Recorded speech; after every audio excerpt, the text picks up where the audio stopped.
Russ Martin Show.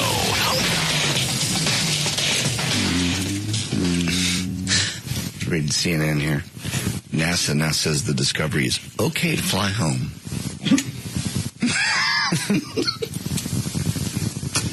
Yeah. I'm sure they're saying something like, it looks okay from here. Yeah, we're okay. Yeah, come on. No problems. It's okay to me since I ain't on it. Yeah, we're going to hand out some helmets in East Texas, though. Yeah. Just in case. Most of you people may want to park in your garage tonight.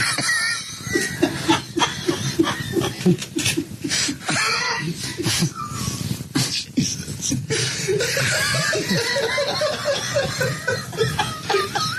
Because when they get low. Yeah. I'm going to go out and hand out complimentary NASA umbrellas. Live 105.3 in red. Looks like a standard font. Free FM. Nothing special there. They didn't have anybody do, design a special font. It wouldn't catch your eye at all. No. And it's got red splattering behind the F. And that's it. And the sad thing is they probably paid someone $500,000 to design that. Yeah. And this because it came from corporate. Right. Mm-hmm. This wasn't the first design incarnation. Mm-mm. There was a bunch of stuff they said no to get to this. Maybe they got tired. Could have been late in the day. Yeah. On a holiday weekend. Yeah. So they're doing all these on the golf shirts? Golf shirts, yeah. First they weren't even going to give anybody at sales these shirts, and then they decided to give you one. Why is it they're just doing sales? That's all. That was at first. And then how'd you find out about that? Somebody that was told to hand them out told me. I don't want to mention any names. Who was giving them out? The promotions department. Jeff? I don't know where it all came from, so I don't want to speak out of school. But Jeff's the one that told you that only sales are supposed to get it. Jeff did not tell me that. Oh, who told you that? I'm not going to say it. They're not going to get in trouble. He was told. Was it Anthony? Told me in confidence. No. Lee Harris. Told me in confidence. Okay. All right, anyway, so now there's yours. They decided to hand them out to us now. If someone tells you something in confidence, you don't repeat their name. Oh, is that how that works?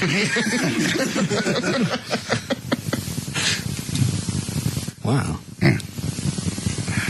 Let's see. Is Chestnut Hill, is that an expensive shirt? I have no idea. Made in Peru. Yeah. Oh, wow. Perfect. Experience perfection of 100% hand-harvested Pima cotton. Widely regarded as the finest, softest cotton in the world. Oh, nice shirt.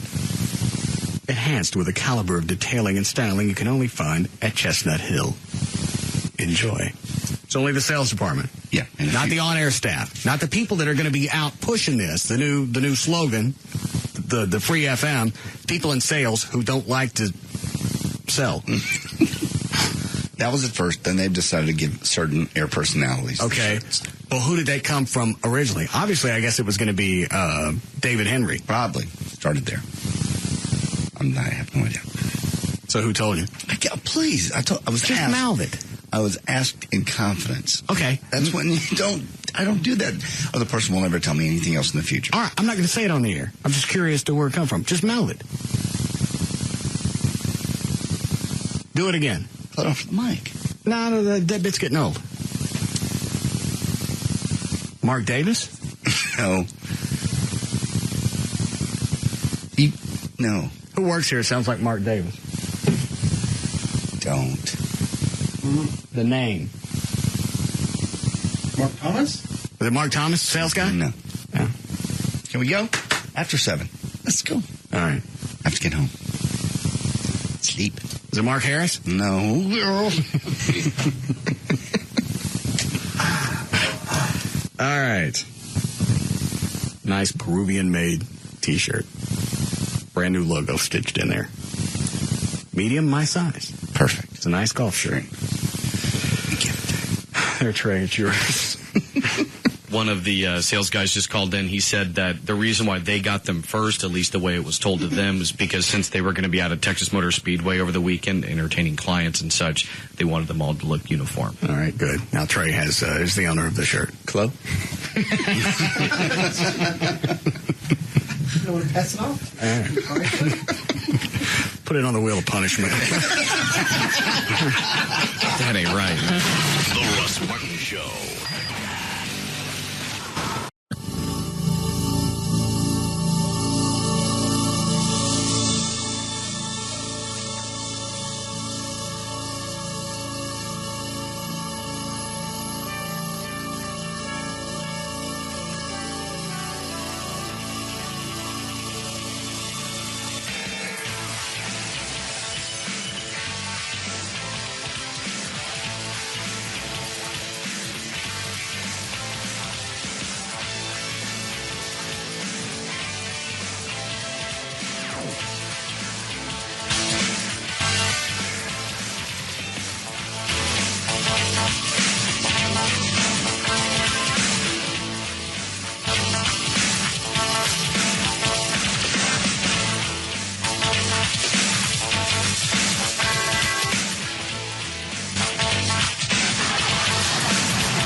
I called last night. Wanted to know if he could have the day off to recover. Because Van Halen's canceled. That's all I've heard all day. Was he bitching about it up here? Oh, yeah. Didn't you see him when they were here back in January? Yeah, I saw him, but like, you would see him every chance you get because you never know if they're going to come around again. Well, yeah. Especially now. Jesus. So did they cancel the entire rest of the tour, or they just canceled Dallas? Dallas is funny. He's canceled the last 3. They couldn't make it just a couple more times. Eddie's having issues. What's wrong with Eddie? He's... I've heard lots of different things. Been on the phone with some people between last night and this morning. He's having issues with Valerie, and since Valerie has a big publicity tour thing, he's fallen off the wagon.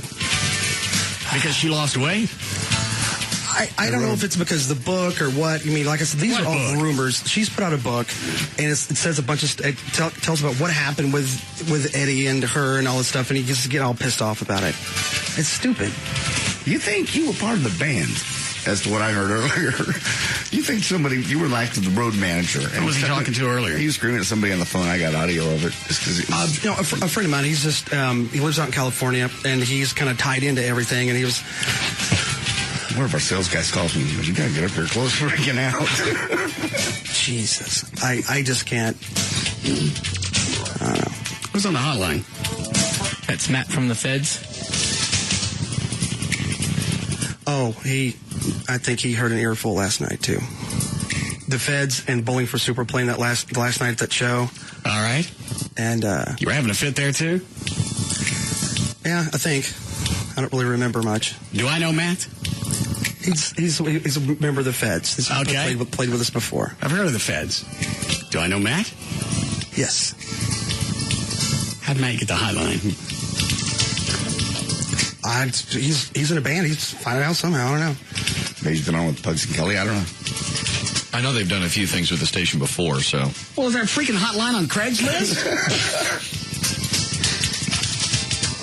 Yes, Matthew. Hello, how's it going? Good. What can I do for you? Oh, you can have Chloe not come to my show as drunk as he was, complaining about Eddie Van Halen so much. Where were you guys playing last night? We played down at Lakewood Bar and Grill. Or actually, though, just the Lakewood Theater. And what was Chloe saying there last night?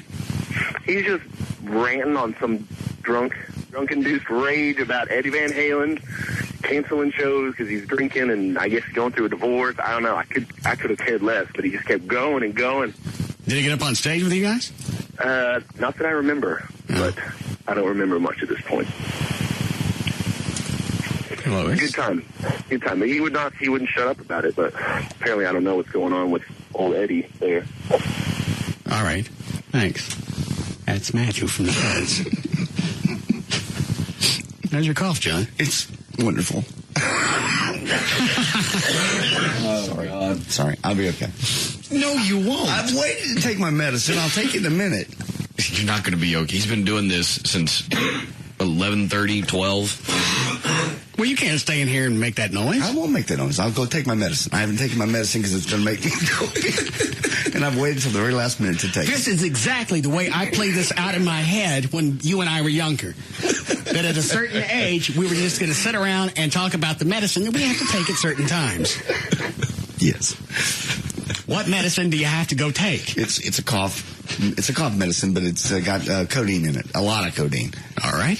Why are you still standing here? Go enjoy it. Well, because it's going to make me dopey-er. All right. But you can't stand in here and wheeze. If I don't laugh, I won't cough. All right. Well, I'll see what I can do. You're a true friend. All right. I'll take it on the break. Do you have any cough drops? That didn't do any good. I have those little pearl things that numb my throat, but it's in the chest. Oh, you know what sucks is to take one of those little pearl things. Yes. And the back of your throat then goes numb. Mm-hmm. And then you take a shot of whiskey. Yeah. I tried that last week when I was sick. Yeah. I thought, well, I'll combine all these things and I'll stop coughing. I spit it all up. Really? Yeah. Those things are vicious. I don't like them. Because you can't feel anything in the back of your throat. You don't know if you swallowed it or not. And I got those from Venegas a long time ago. I know. That sucker knew that was going to happen. Do you need to take the rest of the day off, Chloe? Are you going to be morose? I've calmed down a lot. I'm cool now. When did the big news come down? Obviously last night, if he's pissing off the feds. No, it was last night, and it's a bunch of people from a bunch of bands were there, and somebody was just talking about it. You want some Chloraseptic, John? It's in my chest. It's not in my throat. Oh. All right. Thank you, though. I'll take my medicine during the first break. Just forgive me for what happens after 6 o'clock. Okay. Industry people were there last night and talking about the Van Halen show and everything that was going on. And from a reputable source, I found that they were canceling the last 3 tours. And then I just started going off on a tirade because I already had. No, you've already seen them. I know, but it's just one of those things. I wouldn't have a fit if.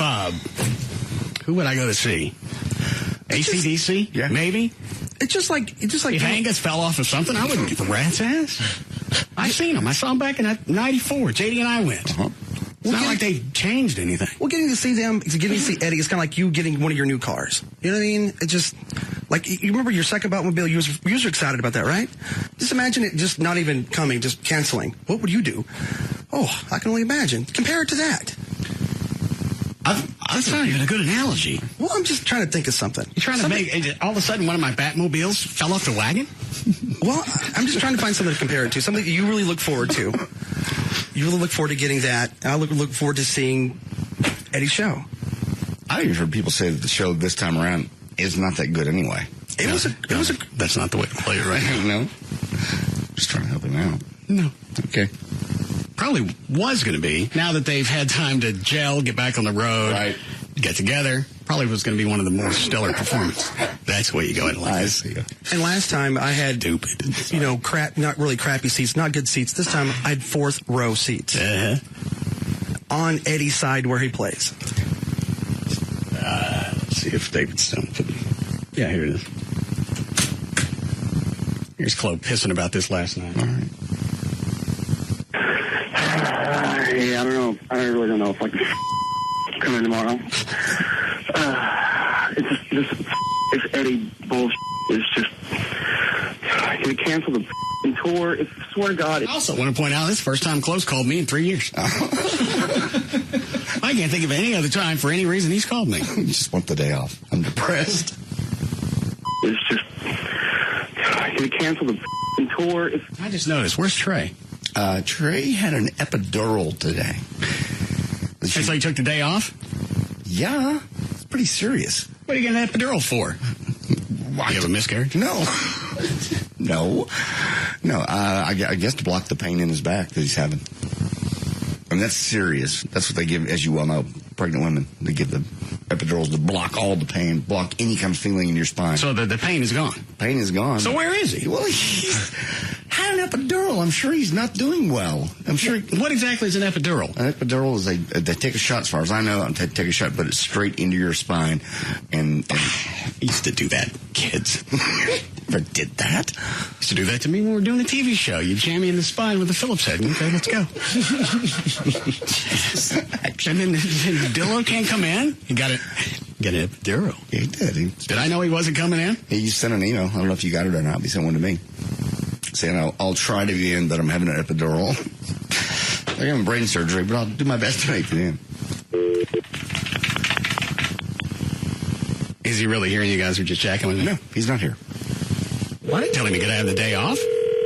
I guess he figured if he was having surgery, he could. Is he having surgery or he just getting an epidural? Just an epidural today. Well, that's not surgery. That's serious, though. Well, it's just a big shot. Just a big shot in the spine. To remove the pain. So once it's in, it doesn't matter anymore. Now, once you get an epidural, are you paralyzed? Well, Hi, you've reached the mobile phone for H. Home. I am either on the other line or away from my phone. So please leave me a message, and I will return your call as soon as possible. Thanks for calling, and have a great day. To page this person, press 5 now. At the tone, please record your message. When you have finished recording, you may hang up or press 1 for more options. You big paralyzed pussy. I tell you could take the day off. Let me back. Wheel your ass up here. I don't know if you're paralyzed. I just know you can't feel anything. That's what they do, like I said, to pregnant women when they're having babies. Well, is he having surgery or not? No surgery. As far as I know, just an epidural is all I was told. Eventually, he'll have to have surgery. Now, is he having an epidural and some type of scan? Again, no clue. All I was told is epidural.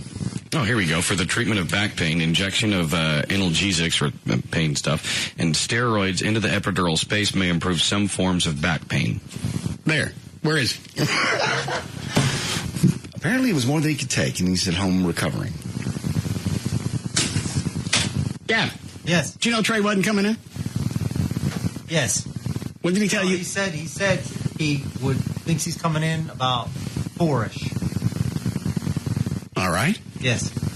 He said, according to his doctor, when he gets an epidural, that people normally should stay off the feed for the rest of the day, but he won't. Why is he going to get up here if he's paralyzed? I don't know that answer. All right. He came to me late on Friday and told me. So you knew Friday. Why didn't I know? You didn't know? I thought you knew. Oh, you guys are doing this on purpose. He's doing it on purpose. No, I didn't know. I thought they'd go to you before they went. All right, thank you. You've been very informative. How long did it say on that website for Trey's over this? I'm trying to find him, and it doesn't give a, like for back pain, what your typical get up and walk around stuff should be. He told me it was against doctor's orders for him to compare it all to. Okay, fine. Listen to the rest of this. It's Eddie. All right, Chloe don't want to come in because Van Halen's breaking up. Trey gets a shot in the spine. All of a sudden, I got to stay at home. Bullshit. It's just you cancel the tour. Swear to God, if Van Halen does not, Eddie's not there tomorrow night. I don't know. Why can't he just stay sober for one damn just tour? You know, Valley, Nelly, her. Just bullshit. All I wanted was just the guitar solo. Cocaine over tongue had a mother. All right, I missed part of that. Is he on coke? He's on everything. Okay. He shows up to work. All I wanted was just the guitar solo. Cocaine over tongue had a mother. Damn it. Just all he had to do is one and Sammy, I'm all about Sammy Hagar now. Yeah, I swear to God, I'm going to take your... How many show dates have they had so far? Because really, they got a lot further than I thought they would. Yeah. And the only reason this is interesting to me is the fact that Chloe's having a piss fit. And I don't even think they had officially canceled it until today. There was just rumors floating around. I went, all right, the tour's off. I went, all right. It's on. Go ahead. How many shows? Probably about 6 or 7 months worth. They took off a little bit during Christmas. Wonder why all of a sudden this would hit him now. And what is the thing with Valerie? Valerie put a book out, and it tells a lot about what happened with her and her divorce and their wedding and all that kind of stuff. And I heard that Eddie's upset about it. But in the book... Well, everybody already knows he's an alcoholic. What else are you going to say? Well, a lot of it's about her. Yeah. There's a news story here pulled up. It says, despite her girl next door image, her marriage to Eddie Van Halen was hurt by infidelity and drug use by her, too. Apparently, I guess she's on Oprah today, but it says a quote here, "I wasn't an angel either. I cheated, too." She get it with Snyder? Doubt it. He claims to this day that I cheated first, but I don't know about the timing. She got it with Snyder? No, she didn't do it with Snyder. No. She just says, we cheated. And the timeline, who cares who did it first? And I'm sure Chloe's pissed off because she came out with a book now while they were on tour. Yeah, right before the big Dallas show. Yeah, you could have waited till 2009 or let it go a couple of years prior. Yeah, I didn't really even think about that until the story started coming out. Then I was pissed off. So that's the whole reason everything's on hold is because Eddie's having a ass fit about Valerie. Yes. And supposedly maybe jealous about her new success and she's looking hot now and all that kind of stuff. So just why can't he just tune it out? He's dating someone else. He's dating his publicist. She hot? Yeah, I haven't seen a picture of her. I don't know. Okay. Do you want to start drinking? Go right ahead. JD, you can get on your codeine. How long before we need a break? 3 minutes. Okay. He about beat the out of him when the heroin comes out of his eye sockets. I swear to God. I don't know if I can come in tomorrow. Seriously, it just... I don't know. I'll send you an email or something tomorrow morning, okay? This guy, show's falling apart. Over Van Halen. Well, Trey's getting the things jabbed in his spine. Yeah. Chloe wants to kill himself because Van Halen broke up. You got to take your meds. I know. Dan, you all right? I'm afraid now. I guess apparently I'm next, and I just don't know what it's going to be. How are your nipples? I think they're okay. Mm-hmm.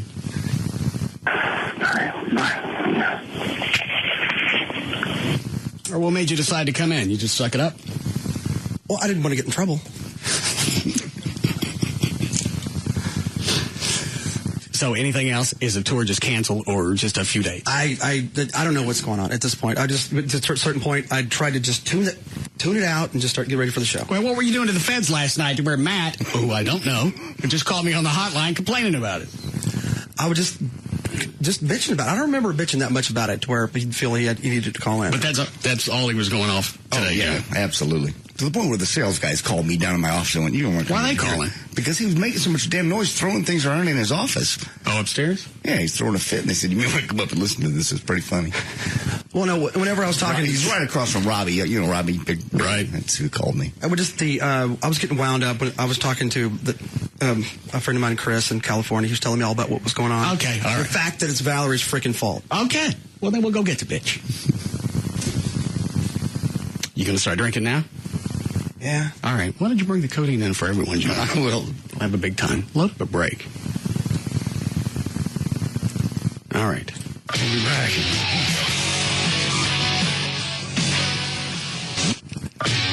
That's Sammy, isn't it? Yes. Here it is. We'll be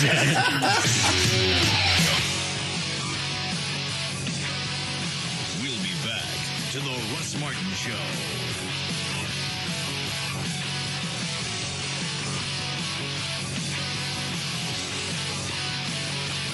They'll just cross the line. They speed by it. Don't look back. The Russ Martin Show.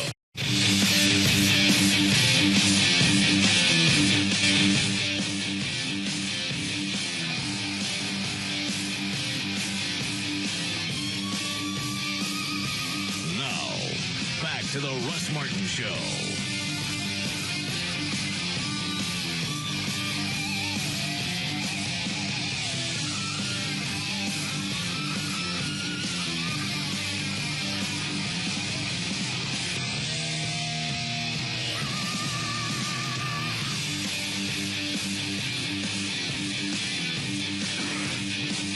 Is that Gail?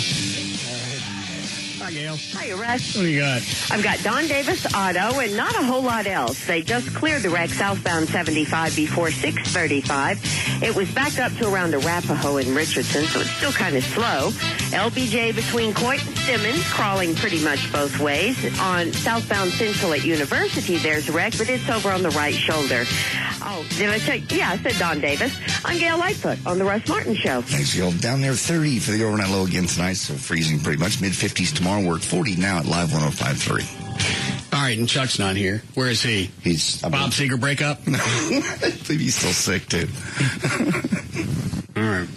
Dan, what'd you say you found out about Valerie Bertinelli? Apparently, she has a book signing today, and it just so happens to be here in Dallas. Can I go beat the bitch up? Is it really here? It really is. It's at, do you want me to give the location? No. I'll just say it's at a bookstore this afternoon in town. Oh, damn. But that wouldn't be the reason that he would cancel the rest of the tour, just because she happened to be in one of the cities he was going to be in. No. Well, I don't know if that's what the deal is, but I think that's pretty cold. Why? Her to come in town and do that. So she's supposed to put her life on hold. Yes. Let him be. Why don't you wait till after the tour is over to do your own thing? Does she have to do it right now? Can't she just wait until the tour's over? When the book came out. Well, you don't know how long she's been sitting on this. Well, sit on it a few more months. Jesus. Eddie was on a short fuse anyway. You know this. I don't care if he's on a short fuse or not, JD. Just chill. You know what I mean? Just take turns. Your turns later on. That didn't make any sense. No. Just, he's in the limelight. Let him do his thing, and then she can come along later. She's been sitting in the shadow since the 70s. I know, but she can wait a few more months. What time is her book signing? It's at 5. That can't be the reason they canceled Dallas. No. Well, they canceled 3. It's a total of 3 shows, yes, Chloe? 3 shows so far. I can almost to a certain extent, if Eddie's very fragile as it is, which he seems to be, and everything's bothering him about her book and everything coming out, and then he finds out we're in the same city on the same day, maybe that would just push him over the edge. They're not going to come across each other. Who knows? It's a celebrity that... I wouldn't mind having her on the show, as hot as she is now. Yeah, she looks great now. Because I had a thing for her back in the 70s, early 80s, when one day at a time... Was that it? Mm-hmm. Yeah. Oh, yeah, I think everybody did. She was hot, and whatever it was, she's lost weight, and she looks younger now, maybe because of the weight loss. I don't know. But she was looking like an old bag there for a while. Okay. They ran a clip of her in some movie she did a year ago. She looked like my ex-wife. How much weight did she gain? She's lost 40 pounds. 40 or 50 easy. Okay. All right, anything else before we do news? You take your medicine, John? I got my medicine. All right. Thank you very much. Quick question. What was the Van Halen next date after tonight? What was that supposed to be? Clovis? After tonight, I don't even know if it was in Houston or if it was maybe California. What? Hang on, you're trying to see if Valerie's syncing up her dates with where Van Halen was supposed to go? Yeah, I've got a couple of listings here, and there's 4, and Dallas is the 3rd one, and then on the 13th, she's in New Jersey. Looks like Ridgewood, New Jersey. That would be kind of crappy if you were syncing up your dates. Now, that actually would be kind of funny. Well, you know what she put up with, however long they were married? No, she said she did too. She was 20-something years old. Hot. Everybody wanted her. Husband's on the road doing it, whatever. Go for it. She got Snyder. Did not get Snyder. That's disgusting. How long were they together? Chloe? Off and on until 7, 8 years ago? Maybe a little bit longer than that. Okay. Snyder. Jesus. Just a mustache. Man with the tool belt. Dan, you ready for news? Yeah, sure. All right. Here we go. 3:52, Dan O'Malley's here with news. Thank you, Russ. Monday, March 3rd, 2008. Birthdays today. Jessica Biel is 26. John Carter Cash, the son of John. When is Jessica Biel? Trying to. Did you ever see the previews or see the movie, the Chuck and Larry with Adam Sandler last summer? No. Where they played gay firemen? No. She was in that. She was in Blade Trinity? No. She was on Seventh Heaven when she was younger, the TV show. Is that it? No, there's more. Summer Catch. She was in a bikini in that one. A bad baseball movie with Freddie Prinze Jr. Oh, I saw that. Really? No, didn't think so. John Carter Cash, son of Johnny and June, is 38. Tone Loke turns 42. Herschel Walker is 46. And James Doohan would have been 88 today. Well, Louisville's 3-member motorcycle police unit took its final ride Friday as part of the funeral procession for Dallas Motorcycle Senior Corporal Victor Lozada. Ironically, it was Corporal Lozada's tragic death last week that prompted Louisville Police Chief Russell Curbo to disband the unit. Flower Mound made the same decision last year after an officer there was seriously injured in an accident. While motorcycles remain a staple in many police departments, some law enforcement officials have decided the advantages of using the sleek, highly maneuverable vehicles just don't outweigh the dangers they pose to officers. The department's Honda ST1300 motorcycles will be sold at auction, and the 3 remaining officers in the unit have been reassigned to patrol cars. I'm surprised more of the smaller departments haven't just disbanded the motor unit altogether. The motorcycle. Because it's really not. Short of traffic. Traffic's the only reason you do. Especially in the smaller towns where you're really not going to be concerned about maneuvering in and out of traffic backup. In Dallas, you can see that because that's always going to be there. Sure, they can get to accidents that cars can't get to. But you're right. What a risk, you know. Well, especially with a motorcade for anybody, you really could have just doubled up the police cars, taken the motorcycles out of it, and reduced the risk. You could have. Again, a lot of it's show. We talked about this when it happened. It's just show. It just, it looks cool. Well, and they also volunteered for it, so they knew the risk. All right, go ahead, Dan. In Kaufman, a teenage boy shot by the man next door frantically turned to June Knowles for help. Oh, I read about this. What a screw job. Yeah, this was a Saturday night. And in her final moments, the longtime pediatric nurse did what came naturally. She rushed her son and his bleeding friend to her pickup and headed for the hospital a few miles away. Minutes later, Ms. Knowles was dead. Police say a man who had been drinking drove his vehicle into her lane along Highway 243, about half-mile east of Kaufman city limits, and hit the pickup head-on. The chaotic series of events that led to the 41-year-old's death began when Pete Frosch, who's 74, fired one shot from his handgun through the front window of his home about 10:40 p.m. Police said and he did that just because somebody was walking outside he didn't recognize. Yeah, police said he apparently fired because he saw someone he didn't recognize walking a few feet away. The bullet struck 16-year-old Devin Knowles' 15-year-old friend under his left arm. The 2 boys ran to the Knowles home and woke Mark and June Knowles. The boy said, "Mr. Frosch shot me. Your neighbor shot me." Mr. Frosch has not been arrested or charged with a crime. The case will be referred to a grand jury. Hold on a second. Why did you call me over the weekend about a new maid service, John? I just want to know who your service is. But were you jacking with me or not? Because they showed up late and we fired them. Oh, did you really? Yeah. No. I wanted to know who your service is. Oh, I thought you were being a dick. No, not at all. I didn't know anything about yours. No. I just may be getting a new maid service. Why all of a sudden? They're not working out as well as I thought they would. I thought you liked them. You actually gave me their number. Nah, Joey doesn't like them. Gavin told me. What? Joey doesn't like them. They don't come on weekends. They only come Monday through Friday. Yeah, so when Joey's not there. They come on Fridays. Where'd you find these people? Actually, how many chicks are there? 2. How hot are they? Very. Yeah. Oh. But they came the first time on the weekend to do the full cleaning, and they don't normally come on the weekends. Now they can just come on Fridays, so it's Friday mornings they're going to come. Really hot blonde and a Hispanic chick, and they're both really hot. What do they charge? It's $100 for my house, the whole thing, and they clean both floors. Yeah, both floors, all the ceiling fans, everything. And all of a sudden, Joy says they can't come anymore. She'd rather the maids come on the weekends. Why? I don't know. So she could be there. I don't know. Gavin was all giddy about this when he emailed me earlier. I didn't know I told him. I didn't tell him to tell you. Yeah. But anyway. Why is he so giddy? How big was the stink? You put your foot down? Yes. Yeah. Is that why you called me looking for a new maid service? Did you put it down when Joy was around? Yes. I just wondered who you have, if you like your maid service. No, we let them go on Saturday. They were 45 minutes late, and there was 2 new chicks we had never seen before. Well, where do we start? Start with the dirty areas and work them around until you don't see it anymore. Where do we start? Never mind. Well, We gave them both $15 and told them go away. I just knew your maids came on the weekends, and that makes Joy more comfortable. Does Joy actually think that you're going to screw these chicks while they're cleaning your house? No, it's a hassle for me, too, to be honest, to have them only come on Fridays. I'm getting ready for the show. How long have you had them, though? About a month. And she just saw him last week.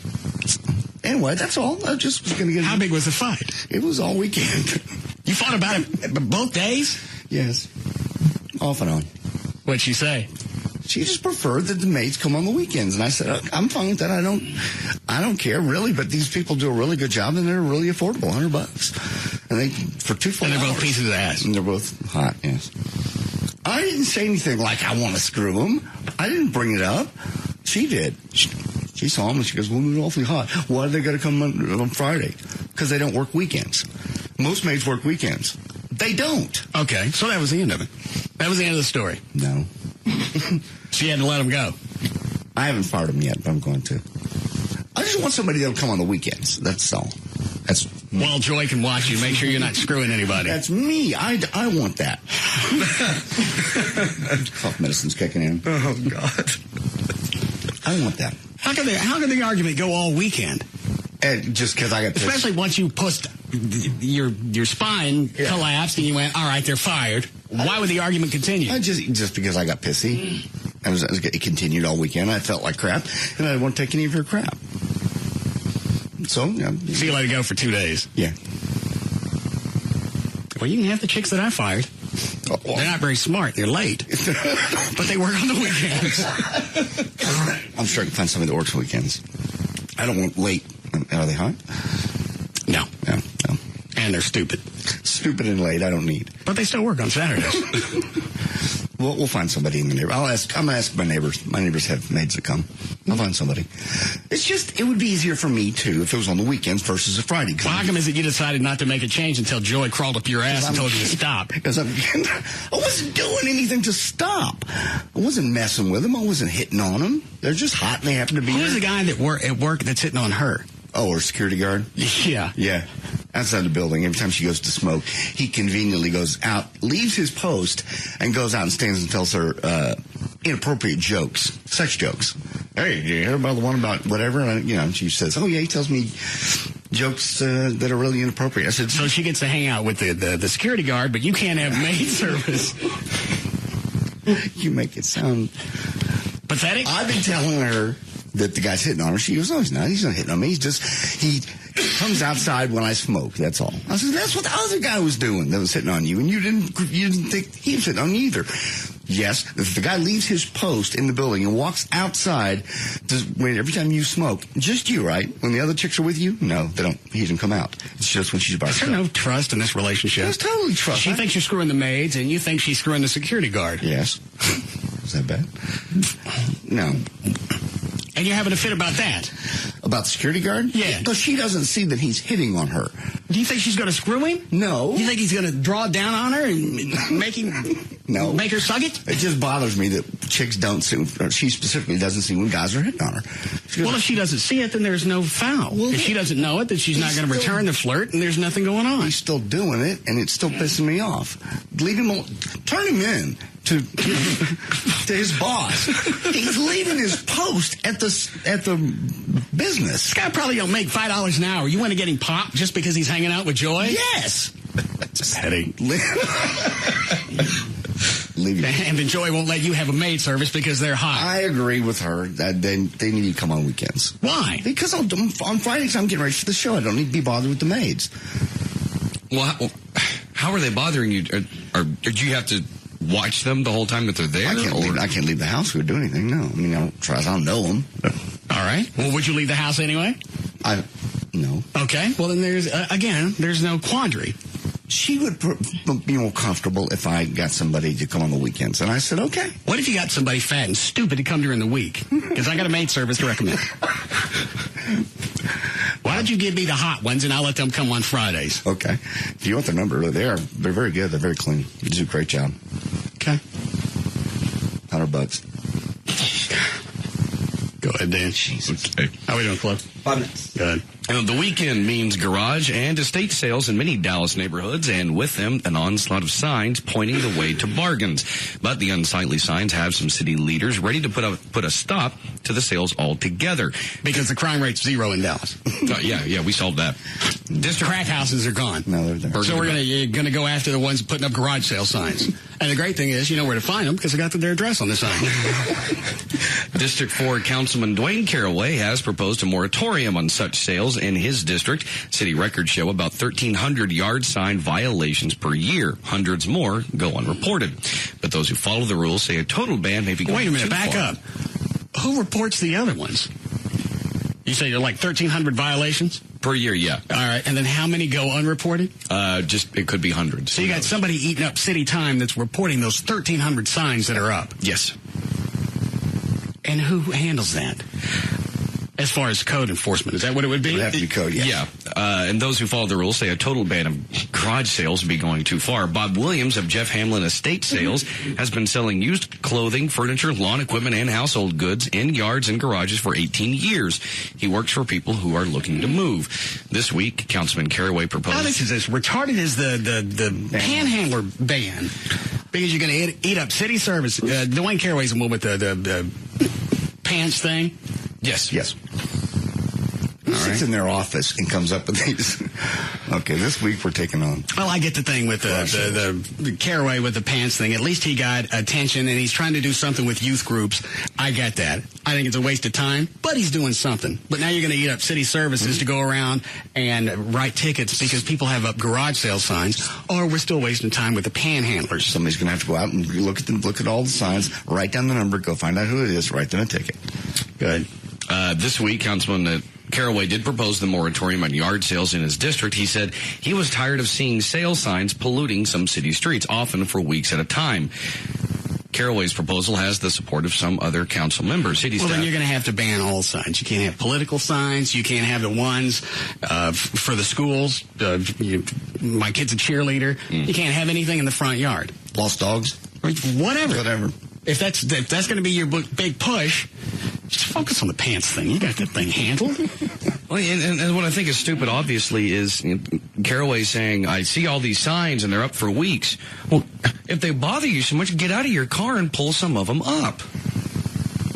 Plus, you know what the address is. Just go ahead and send them a ticket. Yeah. But don't eat up a bunch of time of sending people out to do some type of code enforcement. If it really bothers you, go burn the house down. You know where they live? I've never had a problem with that in my neighborhood. I mean, the signs come up and they go away. Well, also, you go take them down after the garage sale is over because you don't want people showing up. Sure. So anyway, there's your incentive to take the sign down. You don't just leave them up for weeks because then you got to deal with idiots showing up at 6 o'clock on a Saturday morning. Knocking on your door. Yeah. Good, dude. Oh, this out of Emory, Texas. The lone survivor of a pre-dawn attack on a rural family who had sought to break up their teenage daughter's romance clung to life Sunday as the girl and 3 others sat in jail. Did you see video of that house? I saw They burned that house to the dirt. Yeah. Not just the house. I think there was a pickup truck. There was nothing left. Just because the parents were going to make these kids break up. And Terry Caffey, who was shot in the head, was able to crawl about 300 yards to a neighbor's house. While he not only was shot in the head, I think he got shot 3 or 4 times in the back. Yeah. While flames consumed his home with his wife, Penny, 37, and sons, Matthew and Tyler, who were 13 and 8. Pastor Todd McGahee told about 80 tearful worshipers Sunday at Miracle Faith Baptist Church, where the Caffeys were members, that God has a purpose for Terry's life. God has a reason. God gave him the strength to get out. Do they think of these quotes before they throw them out?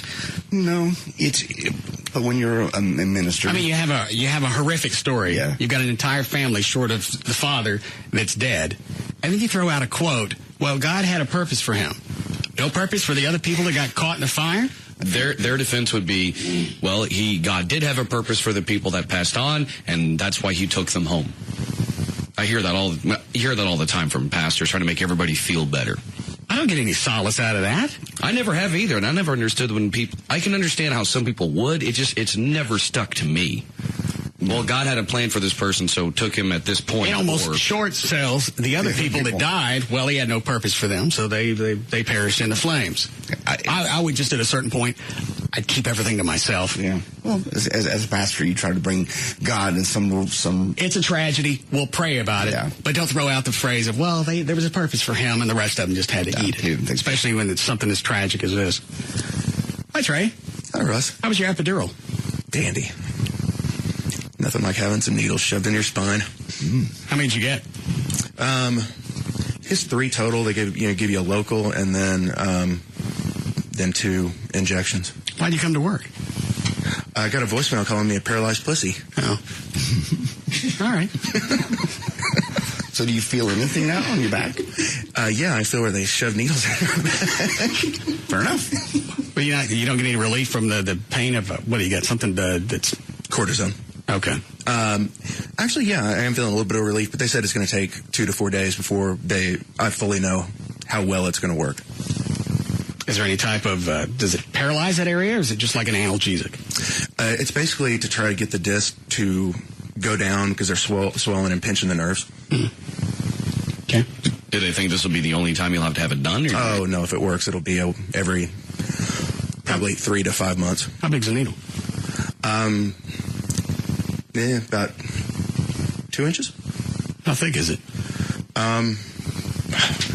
It's a pretty heavy gauge. I mean, it look like a pen. Like the head of it. Yeah, I mean, it. Oh, I would have taken it on his table. Well, the good thing is, like, you're lying. If I saw that guy, I don't care. If I know that any type of needle like that's coming at me, I'm going to take it on his table. Well, you're lying face down, and they give you, like, oxygen so you don't feel... Okay, well, I'm going to take it in the air.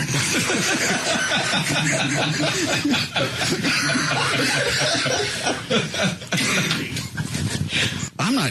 I don't care what kind of pain I'm in. I can't deal with needles. If there's a way to knock me out before you give me the shot, that's fine. But if you're going to give me an epidural and that needle's about that size, I'm going to take it in the air. Truth of the matter is, it's the local that hurts worse, because then after that, plus they give you pain medicine through your IV. I didn't really feel the epidural. I feel it now because I'm sore, but that you can kind of almost hear it, and you have a slight sensation, but it's not that bad. It was actually the IV and the local that sucked there. Okay. It makes sense you'd be sore. You just got, stabbed. Pretty much. So if this works, you do not have to have surgery? It will put surgery off for... Okay. So you'll still have to have it? Yeah, but hopefully, if this works, hopefully in 5 years, not 5 months. But if this does work, what, every 4 or 5 months where you go in and you take a... Yeah. Yes. We need a break here, Chloe? Yes. Okay. Goodbye. We'll be back to the Russ Martin Show.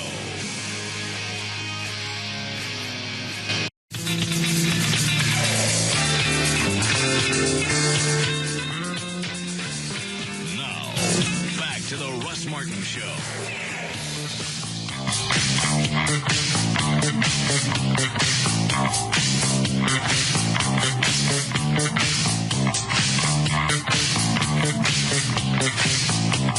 You weren't listening when you were coming in? No. Oh. The cab driver was listening to foreign talk. Foreign talk? Why'd you have to take a cab? That said you absolutely cannot drive. Well, why didn't you just stay home? JD and I could have coughed in the background. And we got that covered today. Yeah. When I get a voicemail from my boss calling me a paralyzed pussy, I thought I'd go ahead and come to work. All right.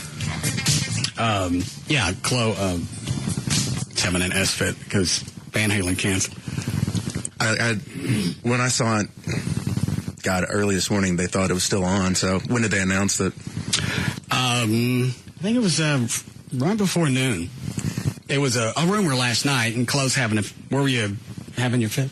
I was at Lakewood Theater for the Big Bowling for Soup show. Is this because, reportedly because Eddie's fallen off the wagon? Yes. And even better than that, Valerie Bertinelli is in town right now doing a book signing. Stupid bitch. Beat her. Oh, yeah. He has to see her everywhere. She looks hot again. Yeah, in fact, there was just the Jenny Craig ad that just ran a couple seconds ago. Surprised she's not out there with the new guy. She's probably taking him with her from town to town. Yeah. Mimicking everywhere Van Halen's going so they can cancel each city. Now, here's a message Chloe left last night. He actually wanted to take the day off so he could recover. Hey, I don't know. I really don't know if I can come in tomorrow. It's just this Eddie bullshit is just. He canceled the tour. If swear to God, if Van Halen does not, Eddie's not there tomorrow night. I don't know. Why can't he just stay sober for one damn just tour? You know, Valley, Nelly, her.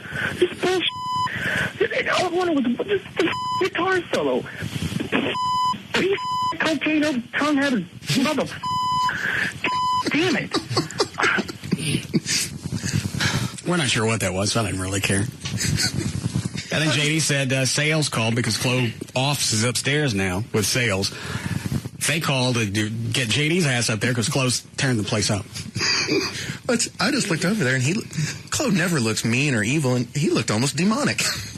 Yeah, I'm all ready to go to the show tonight, all pumped up, and I know I'm blaming it on Valerie now because last night I think I was just pissed. It's got nothing. It does too. Why? Because it's just. Because she got her life together? Yeah, she's not supposed to get on with her life. She lost weight.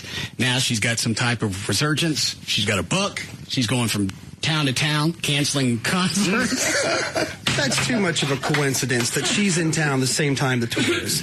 That's just, out of all the other cities that she could have went, done. You saw them the first time they were in town, didn't you? Yeah. When they came back through in January. I know, but I have got fourth row. I had fourth row seats on Eddie's side.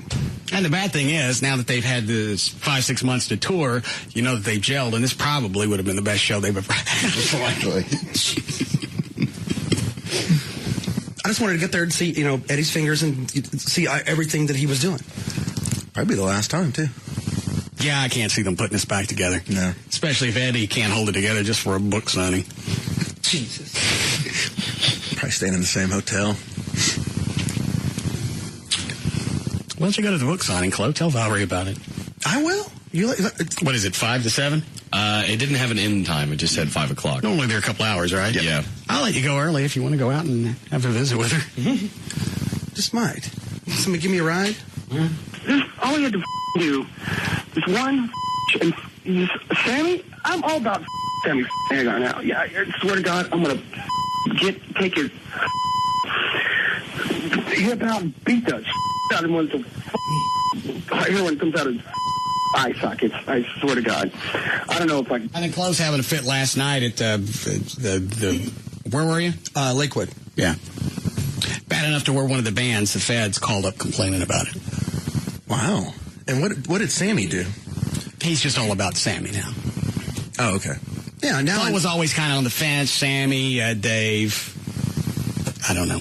Yeah, now it's like all those years everyone thought it was David's fault and all that stuff. I'm learning from people more and more now that it's all Eddie's fault. And Eddie more than Alex. I said that 10 years ago. You go through lead singer after lead singer. You can't keep anybody. You go back. Obviously, it's one of the Van Halens. I wasn't hearing any of those stories, even from the underground and everybody that kind of knows them and stuff and is clued into what they're doing with their management and everything. I never heard anything. Shut up, you're retarded. It's over. Van Halen's done. Yeah, they're not done. Yeah, they're done. That's too bad. Tonight could have been spectacular. Fourth row. Damn. You probably could have caught a pick on and everything. Side. Yeah. Oh, yeah. Throwing you a pick. Yeah, and I actually bought these tickets. What'd you get for them? Well, you get your money back, don't you?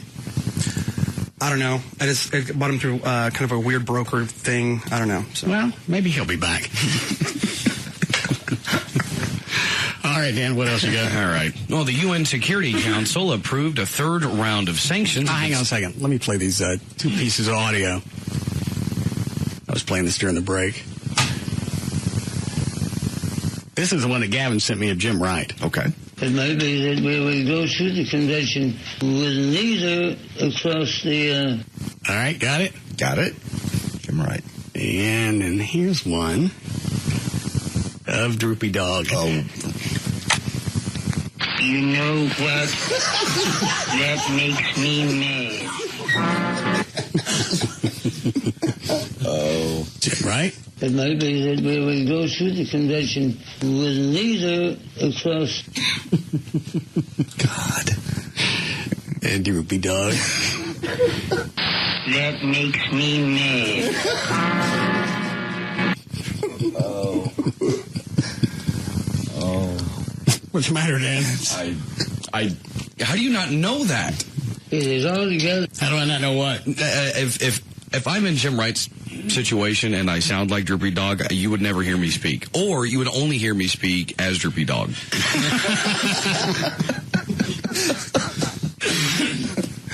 I don't even know what this clip is about. Gavin sent this last week. I forgot I had it. It is altogether possible that what we do in these next 3 weeks may be the most important things we could do all year. All right. And then Droopy Dog.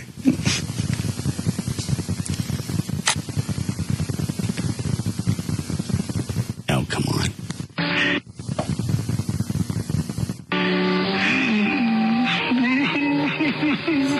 I'm a failure. Goodbye forever, my dream girl.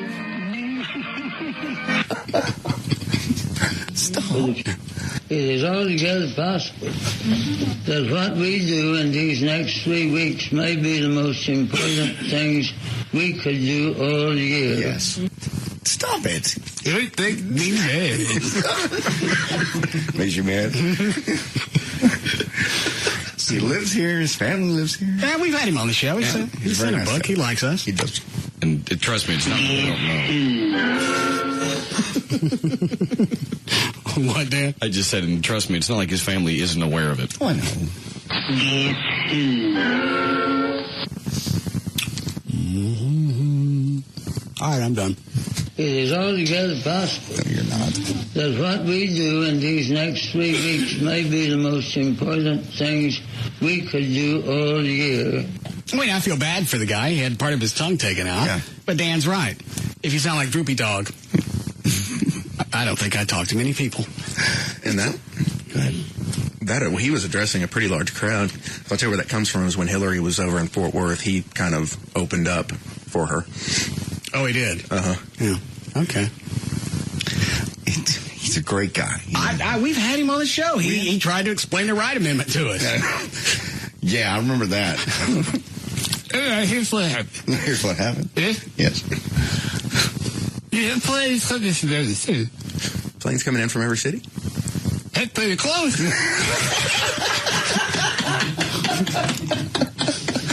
I had him on for 20 minutes. I still got no clue why he No, I'm signed his name to the Wright Amendment. I'm with you on that one. I'm not sure he knows. That was very odd. This is an odd day. Well, the reason it was odd is nobody told me he had surgery on his tongue and that he was going to sound like Droopy Dog. I really thought Robert told you. I'm so sorry. No. And then there was a guy on the phone going, you know what? This could be good. And I had no clue who it was. I know. I thought we were playing with you. You thought it was some sales guy upstairs. Who is this really? All right. Go ahead, Dan. Okay. The UN Security Council approved a third round of sanctions against Iran on Monday with near unanimous support, sending a strong signal that its refusal to suspend uranium enrichment is unacceptable and becoming increasingly costly. Iran's UN ambassador, Mohammad Qazi, told the council just before the vote that the government would not comply with the unlawful action against its peaceful nuclear program. The National Weather Service has issued a snow advisory for all the area north of I-20 until midnight tonight. Less than 1 inch was forecast for Tarrant, Dallas, and surrounding counties. The Weather Service said most of the accumulation will be on grassy and elevated surfaces, but added that some travel difficulties could occur on bridges and, of course, overpasses. When I was driving in, they had already reported snow in, was it Meacham? Yes. So it's coming in. How far out is that? Meacham Airport. Oh, it's from here. 30 miles. 25. Okay. And they said they had flurries. I heard the forecast yesterday. I thought the idiot on the radio read it wrong. Unbelievable change. So beautiful, so warm. Slapped in the head again with the winter. Go ahead, Dan. Okay. The day before the Texas primary, presidential candidate Mike Huckabee rallied at SMU on Monday morning with, of course, Chuck Norris to help get out the vote. About 100 people, including many non-students, carried blue, red, and yellow signs supporting the former Arkansas governor and chanted, "We like Mike." Huckabee said at the end of his remarks, "If you don't vote, Chuck will roundhouse kick you." Why is he still running? Why is he pulled out? He's just being a pain in the ass. No one knows if he's just lining himself up for a VP spot or... He was on CNN today. He said, "I've got all these people coming at me, telling me to pull out." He goes, "What's the rush? There's 6 months until the election." Because you got no chance of winning, and you're pulling votes from other people who actually do. Well, hopefully McCain will lock up the nomination tomorrow, and then he has no choice but to bow out. Now, how does Hillary have to have a landslide in Texas to be able to get the Democratic nomination?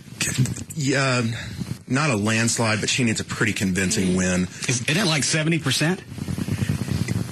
Texas, the Democratic Party does it so weird because the winner gets a third, and then it's divvied up on because there's a caucus and then there's a vote. I didn't get that either. So you have the caucus, you have the vote during the day, and then at night you caucus. Yeah. All right. Well, what does that mean? Honestly, one of the best political analysts is a guy named Bill Schneider on CNN. I saw him get on TV, and he goes, "I can't even explain this." And now, do they caucus after 7 o'clock, or they caucus while the polls are still open? No, they caucus after 7. Like, you have to go back to your polling place, like, at 7:15. And then it's this land grab, because if the voting official isn't there, whoever is the first one there gets to be head of the caucus. So you've got Obama and Clinton people, like, literally, they're going to be standing at the door. Can you pick up more delegates at the caucus? I believe so, yes. Okay. And is Texas the only one that's like this? Texas is the only state where it is actually legal to basically vote twice. And that's what they're doing? Yeah. We get to vote tomorrow. Yeah. Okay. You going to vote? Well, I'm registered, yeah. Now you can vote, even though I'm a registered Republican, can I vote Democrat? I don't believe so. You can, it just wouldn't count towards anything. No. Okay. Probably go to the caucus. I don't want to go to the caucus. I know what the hell a caucus is. How are we doing, Clive? 8. All right, good. Can I ask Trey a quick question about it? Make no difference to me. Okay. What about for independents? Because if I remember correctly, I'm a registered independent. Am I locked in either way? No, independent, you can go either way. Okay, because I had heard, I don't know what state it was, I thought they had mentioned if you were an independent, sure, you can vote, you're just not going to count to either side as far as delegates. Wait a minute. I'm a registered Republican, but I go on behind the curtain. I don't even know what I chose and what doesn't matter. Why would my vote matter? Because when you get I don't know, the way you mark down, you're registered as one party. I don't know. Okay. You're just locked into it, that's why. I just wondered. You're part of the Republican Party. Okay. Yeah. I don't think you could actually get a Democratic ballot if you're a registered Republican. I thought everybody was on the same ballot. It's a primary. Let it go. Okay. Go ahead, Dan. Well, the day before, can we mention that? Russian President Vladimir Putin. Nobody gave me the heads up. Didn't know if you wanted it. Go ahead. I'll see what I got. Okay. Russian. Are these new ones? Yeah. Go ahead. Okay. Russian President Vladimir Putin has picked out his successor, adorned him in the political gold of his endorsements, and papered the media with his name. Now he wants to persuade voters to cast ballots in today's presidential election, even though the victor is a foregone conclusion. The Kremlin is anxious to draw enough voters to show that Dmitry Medvedev's election reflects the will of the people. Mr. Medvedev's ascendance has been systematically bolstered by Putin's popularity and a vast Kremlin machine of public relations and political obedience, mainly to Putin. Yeah, it forced people to vote. And also, is it Medvedev? Medvedev, yeah. All right. Dan was at the story. I wasn't paying attention. He's already announced that Putin's going to be the prime minister. Yeah. And they're expecting... They'll give it a couple weeks, and then there will be a constitutional change giving the prime minister basically supreme power. And you called that a couple of years ago. Yeah. All right. It's got to feel good to be that right, especially that far in advance. Oh, he's not going to let go of power. That's the only good thing with him is Iran. It doesn't really concern me anymore because he's going to tell them to shut the F up. Okay. All right. A fire chief said crews have removed explosive devices found in 3 multi-million-dollar model homes that were gutted by fire near Seattle. The FBI said it's investigating the blazes as a potential domestic terrorism act. Officials said a sign with the initials of the radical environmental group Earth Liberation Front was found near the scene. An incendiary device was left in each home. A total of 5 devices were found. A device in one home apparently didn't go off. Eastman said, as a passerby heard explosions at about 5:15 in the morning. That sounded like gunshots. The ELF, or Earth Liberation Front, is a loosely organized collection of radical environmentalist authorities say is responsible for arsons in the Northwest. After a weekend of waiting for cancellation rumors to become official, Van Halen, of course, has been canceled for this evening. Just a little salt in the wound there, Chloe. Thank you. Instead, they have tentatively rescheduled for April 24th as a makeup date. They're not coming back around. If they do, Valerie's going to have another book signing. And it actually has it in the story, unless the band breaks up before then. This is probably the end of it. You got to see him once. I know, but like I said, I was back. I just want to really see something close up. That's what I was really looking forward to. How many times have you seen Van Halen in concert? The David Lee Roth version. Only once. This has been it. I never saw them back, and I had a chance in '84, the '84 tour, but didn't get to go. So, okay. A new study by the University of Michigan has found evidence that kids who were spanked by their parents when they were growing up are more likely to be sexual deviants later in life. For example, kids who were spanked as kids tend to be more likely to have risky, unprotected sex, have masochistic sex, or in the worst cases, they're more likely to force someone into sex. Scientists say there are 2 reasons for this. One is that the kids who get spanked by their parents may find it normal to show love by causing physical pain, or kids may think spanking is a form of power that can be used to control people's behavior. It doesn't make any sense why I would transfer to the bedroom. But that's what so many... I was spanked as a kid, and I'm not into weird stuff. And JD, you weren't spanked as a kid, were you? No, not at all. I think one time, my whole life. What's the biggest thing you've ever had in your ass? You stop. What kind of a question is that? It's a question you ask somebody when they're on coaching. It's just about to kick in, too. I can feel it coming on. Biggest thing. Have a cord or no? No, there's no cord.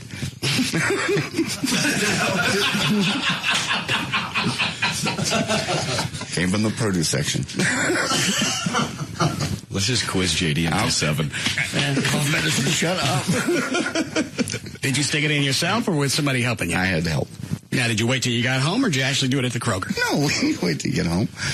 I'm really talking about this. Holy crap. Was this a fruit or a vegetable? Veggie. Stop. This needs to stop. Cooked or raw? Raw. That's enough. Let's go somewhere else. Did you eat it later? No. Holy mackerel. How much codeine you got left? I finished the bottle. Got to get another one. Okay. Call in a refill. We can all do it. I'll do it till 7. It's good stuff. Etat Libre d'Orange, which is a perfume maker in France, has unveiled the new perfume called Secretions Magnifiques, which translates to splendid secretions. Apparently, Secretions Magnifiques. Isn't that the one where you walk around and you just smell like spooge? Yes. Yes. Okay. On the rare occasion, you actually want to go out in public smelling like sex. So they went ahead and mixed the smells of sweat, blood, saliva, and even sperm with hints of musk and sandalwood. According to the company, Secretions Magnifiques will bring you to, quote, the pinnacle of sensual pleasure. It doesn't come cheap either. A 3.5-ounce bottle goes for $150. You can just go drag your ass to the locker room and get the same smell. It's the pheromones of sex they're looking for. But it's somebody else's sperm. I know. They should at least give you the option to put your own in or something. Right, like Hamburger Helper. Can we break here? All right.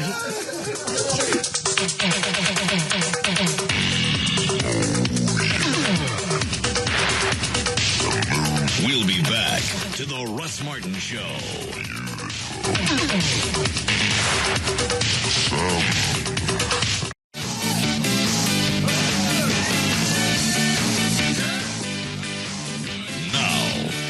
to the Russ Martin Show. I feel fine. I'm going to have to get something to dry me up. Otherwise, it's going to be on and off for the next couple of weeks as far as my voice. Cycle. Have you taken a decongestant? Not today. And I've got one, but I think that makes me too edgy. You need to take a half of one? I don't know. Let me ask Gail. Gail. What? What should I be taking? To dry me up. Ew. Well, all I could say is a decongestant. That's the only thing I know. What is it you can take at night and still sleep? At night, I would just take Benadryl because that dries me up. And it's, being an antihistamine, it's not going to keep you awake. Oh, I haven't tried that. Yeah, just take some Benadryl. Just don't take too much. Just maybe take one, because if you take two, it kind of leaves me hungover. Like groggy all day. Oh. I take two. Okay. All right, I'll try that. Okay. Thank you. What do you got? Sorry you're having grief. Traffic brought to you by Texas Motor Speedway. In Roanoke, not too far from you, eastbound 114 at Byron Nelson shut down. The wind blew down a light pole. It's backed up to Cleveland Gibbs, but when the pole fell over, it caused several accidents to occur. On westbound I-30 at St. Francis, you got the two left lanes blocked, and it's backed up to Highway 80. The HOV lane is blocked on the eastbound side, too. Southbound Stemmons pretty much crawling to normal from Market Center to I-30 in the Mixmaster. Fort Worth is accident-free. You do have some congestion around Josie Lane between 190 and Keller Springs. Obama is speaking at a high school there. And then in the Colony, Page at Gibson, there's an accident involving a pedestrian. I'm Gail Lightfoot on the Russ Martin Show. And scale down near freezing for the overnight low tonight. Then back into the mid-50s tomorrow. We're at 40 degrees and overcast now at Live 105.3. So you seen that before, the Bret Michaels thing? Oh, the Rock of Love? Yeah. Oh, yeah. Yeah, actually, I haven't seen much of this season, but I saw... Well, what was the link that you sent me back? Because I sent you the Bret Michaels thing, and you sent me back Flavor of Love. Who is that? Hell yeah. Flavor Flav, who was part of Public Enemy, and he was always... The only reason you remember him is he always wore huge clocks. Clocks? Yeah. Like, literally clock... I mean... Like a wall clock? Yes. All right.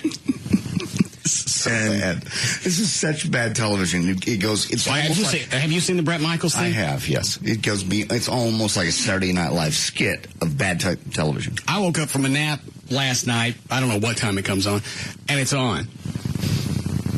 And I look back and forth at the TV, and I look at Amy. I went, why is this on? She goes, I love this. Now, is the concept the same as The Bachelor? Pretty much, except it's whores. Yeah, I mean, they have a pole dancing competition. And these aren't even, a couple of them are hot. Most of them are skanks.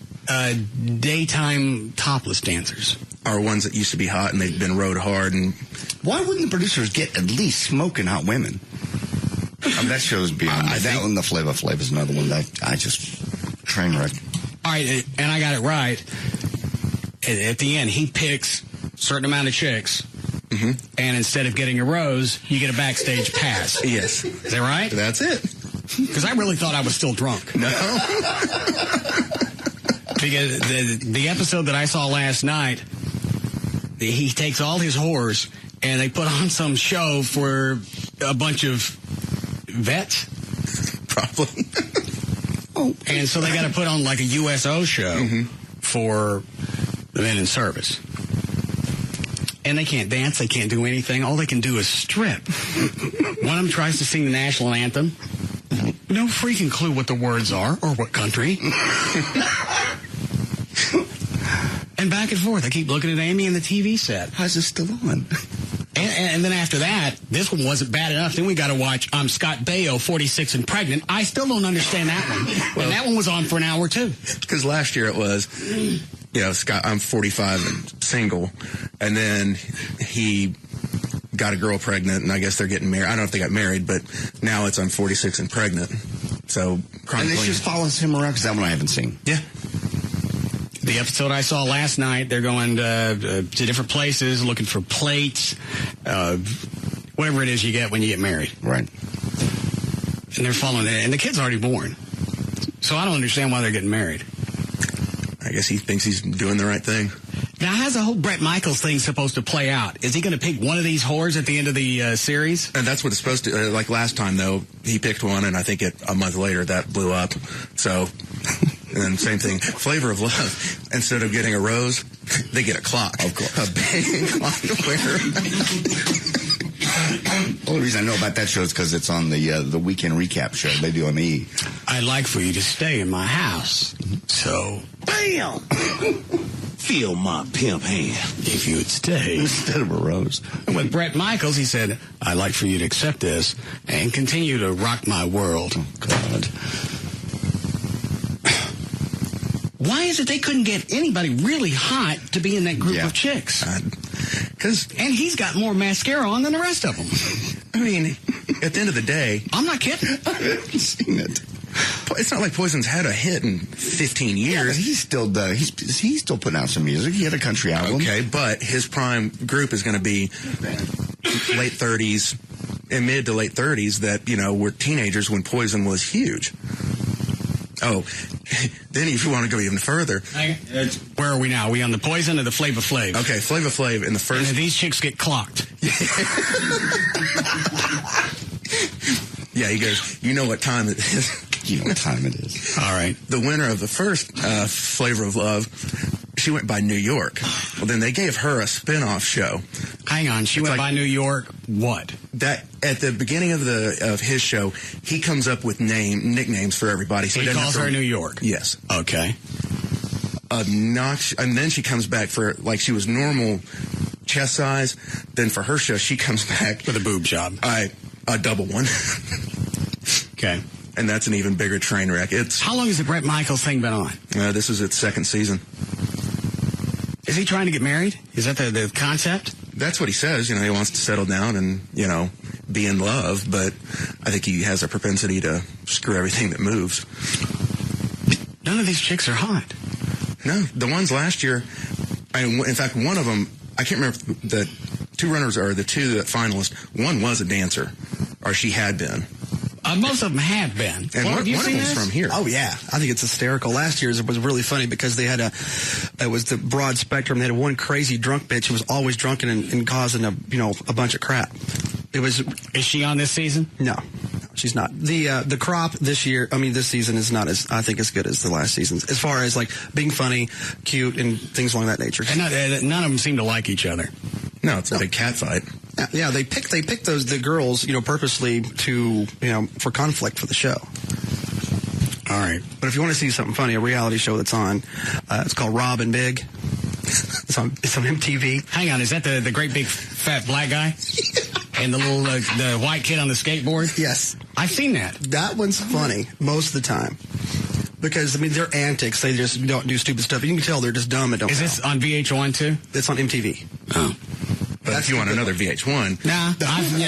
I've got sensory overload. Celebrity Rehab with Dr. Drew. That's a dandy. No.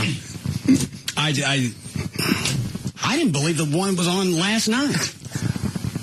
I've never seen it. I just can't even imagine how bad that is. And then after the Bret Michaels thing was over, then you got the I'm Scott Baio. I'm 46 and pregnant. And the beginning of it, like they're going to catch you up. Okay. And normally those are 10, 15 seconds long. Sure. Easily. The intro's half an hour. It's just to catch me up from the previous time. See, last season was interesting with that because it went back. And he's nailed some incredibly great-looking women.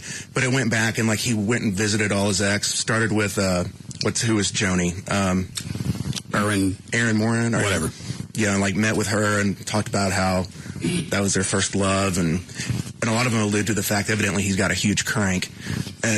But it went, I think talked to Pam Anderson and her and all these other. It's what happened? Pretty much all of them go, you cheated on me. You're a slut. How do you finally get one of them pregnant? Oh, that was part of the setup. It's talking about him and one of his buddies who they can't masturbate for a week so they can go give sperm at a sperm bank. I have that story right? Yeah. And Baio can't hold off for a week to be able to go give sperm at the sperm bank. And then finally he does, and then that takes you off into the... How did that catapult into the pregnancy? Well, what happened last year, the premise was he was dating this girl. He knows he should marry her, but he was scared to. So he wanted to figure out why he was 45 and single. So he goes and visits all his exes, and then it chronicles. What does the sperm bank got to do with this? I think for future use. Okay. And I kept telling her to change it. I went, I don't care what you put it on. Make any difference to me. I can't watch this anymore. I can't miss this. I got to know what's going to happen. What is the draw? Obviously, it's got to be chick programming because I couldn't get it. And they're cranking those shows out. I mean, they have one called My Fair Brady. Okay, I'm done. I got it. Thank you. Shut up. Dan. Yes. A new survey finds... What is the My Fair Brady? Oh, no. I forgot which Brady it was, and then this model were on another show called... Okay, shut up. Okay. Dan. A new survey finds that women are better liars than men. Facts from a new book called Little White Lies, Deep Dark Secrets, the truth about why women lie. I got another question. Why are you watching this stuff? The only reason I've seen it is because of Amy. I don't watch full episodes, but I'll be flipping around and I'll catch them. The Bayo thing was interesting. It sounds like you've seen all of them. The Flavor Flav where the chicks get clocked and the poison. If I'm flipping around and they're on, I'll watch parts of them. The Scott Baio thing last year was kind of interesting, just to chronicle all the chicks he had nailed. Okay, thank you. Shut up. Go ahead. The book claims that 75% of women lie about how much money they spend. When they go shopping, they'll sneak the stuff they bought into the house or just hide the price tag from you. 50% of... JD's wife used to do that. Jesus. Really? And I didn't know that for years. Her and her mother would go out and shop together. This is a great ruse. She never really lied to me. She'd come in with all this stuff. And I'd say, where does all this come from? Mom bought it for me. Okay, technically that was true. The fact what she was not telling was that she bought equal amount of stuff for her mother. So her mother goes home, and Howard goes, where'd all this stuff come from? Melanie bought it for me. They buy each other's clothes. That way nobody's got to fess up to anything. But how did you not... Years. But finally, I can't remember how I figured it out finally. And she admitted it. She goes, yeah, Mom and I used to go shopping all the time. All that stuff she bought for me, but I bought her stuff. Oh, bitches. Unbelievable. Yeah. I never lied to you. 50% of women have mixed feelings about being mothers. They say they're happy and that they love their children, but really they're resentful of their needy kids and jealous of single women who don't have families. And the book says 60% of women have cheated on their husbands, and some of them never come clean, even after they divorce their man and take half of his stuff. According to Susan Shapiro-Barash, who wrote the book, women lie as a survival technique, but also to get what they want, and they do it more cleverly and successfully than men. Jeff Healey, the blind guitarist who scored a hit in 1988 with Angel Eyes and who rocked in the classic 1989 Patrick Swayze movie Roadhouse, died yesterday after a battle with cancer. He was. Did you not know that, Trey? No. That was weird because Chloe had the Jeff Healey song in the Rock and Roll Jeopardy on Friday. Yeah. Pointed out it was a blind guy. I didn't know who it was. Then he dies on what, Sunday? Yeah. Nice going, Chloe. Van Halen and him. Yeah. 2 bands in one weekend. Rock. Jeff Healey was only 41. He had been blind since he was a baby due to a rare form of cancer of the eyes.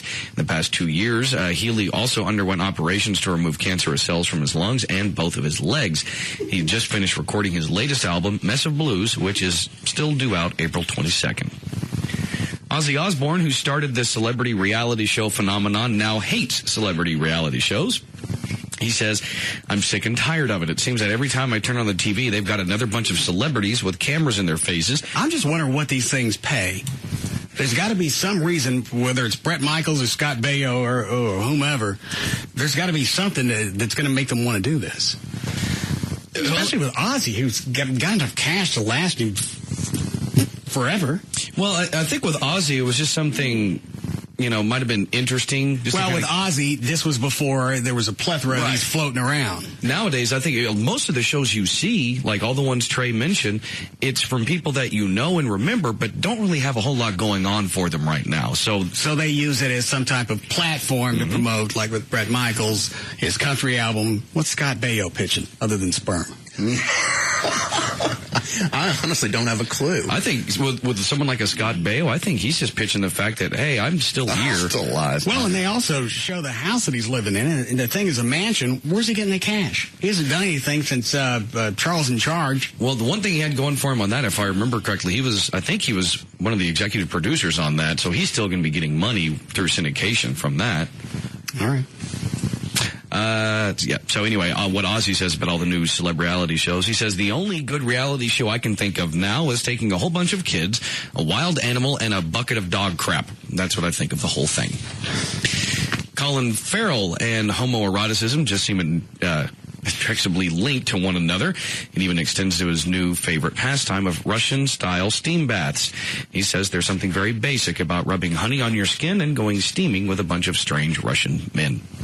You ever had a steam bath, Dan? No. Dan's sweaty nipples. Yeah.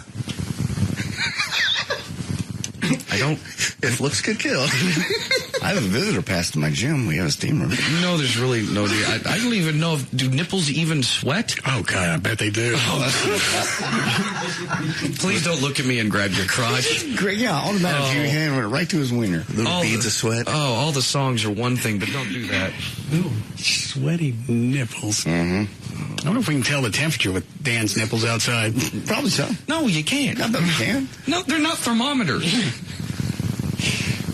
So we've got some more nipple songs. Oh, God. Nipple time, nip, nipple time, nipple time, nipple time, nipple time, nipple time, nipple time, nipple time.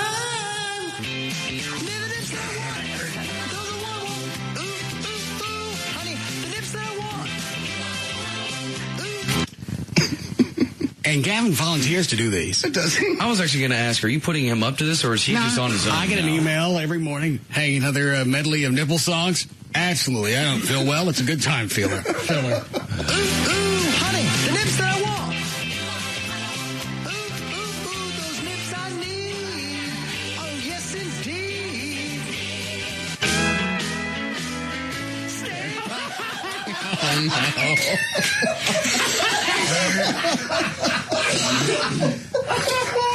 I'm glad I waited until 5 o'clock to bring this up.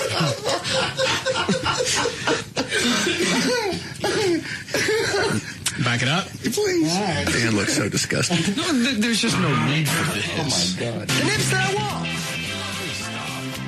Those nips I need. Oh, yes, indeed. Stand by those nips. Give them 2 hands to cling to. And something warm to come to. When nights are cold and lonely, stand by those nips. Can you please make him stop this? Please. I love watching Dan because he's sitting there and his head's cocked because he's just, what's coming next? I think Dan's in a quandary because he can't stand it and it pushes, the homophobic buttons. But he's also curious what else Gavin's going to throw out. I didn't see this one coming. Lonely, stand by those nips and show the world you love him. At least turn it off from the singing. Do I? I said at least turn it off from the singing on this one. This is great. Oh, no. It's my favorite ever. All the love you can. Stand by those nips.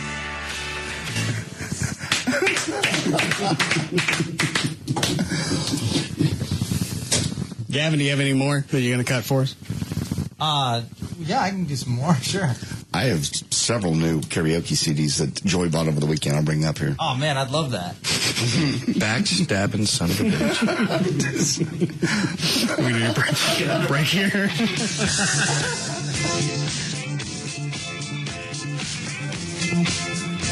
We'll be back to the Russ Martin Show.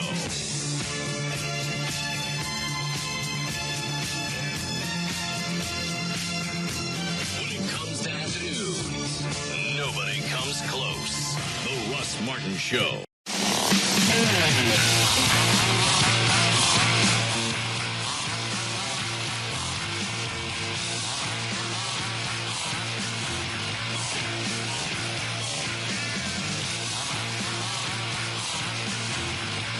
Now, back to the Russ Martin Show.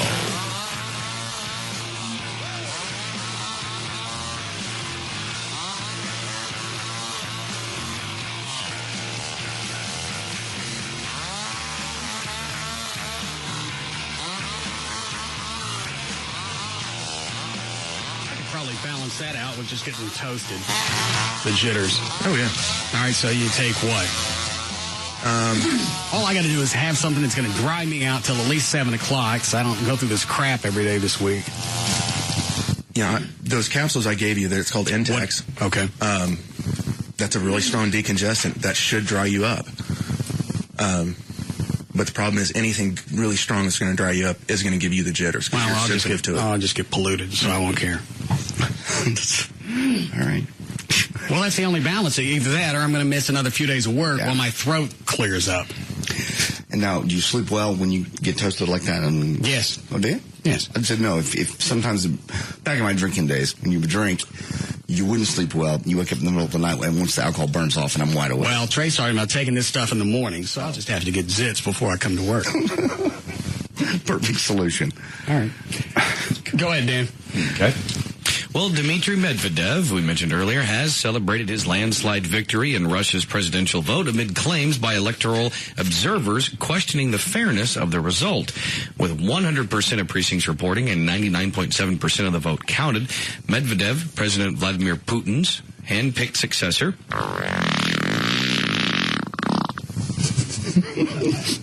held 70.2% of the vote. The Organization for Security and Cooperation in Europe, the continent's top election watchdog, refused to monitor the balloting because of what it called severe restrictions on its observers by the Russian government. Putin insisted last month that Russia has fully implemented all of its commitments to the OSCE. Meanwhile, Medvedev has vowed to work closely with the man who tapped him for the job and who is likely to serve him as prime minister, that of course being Putin.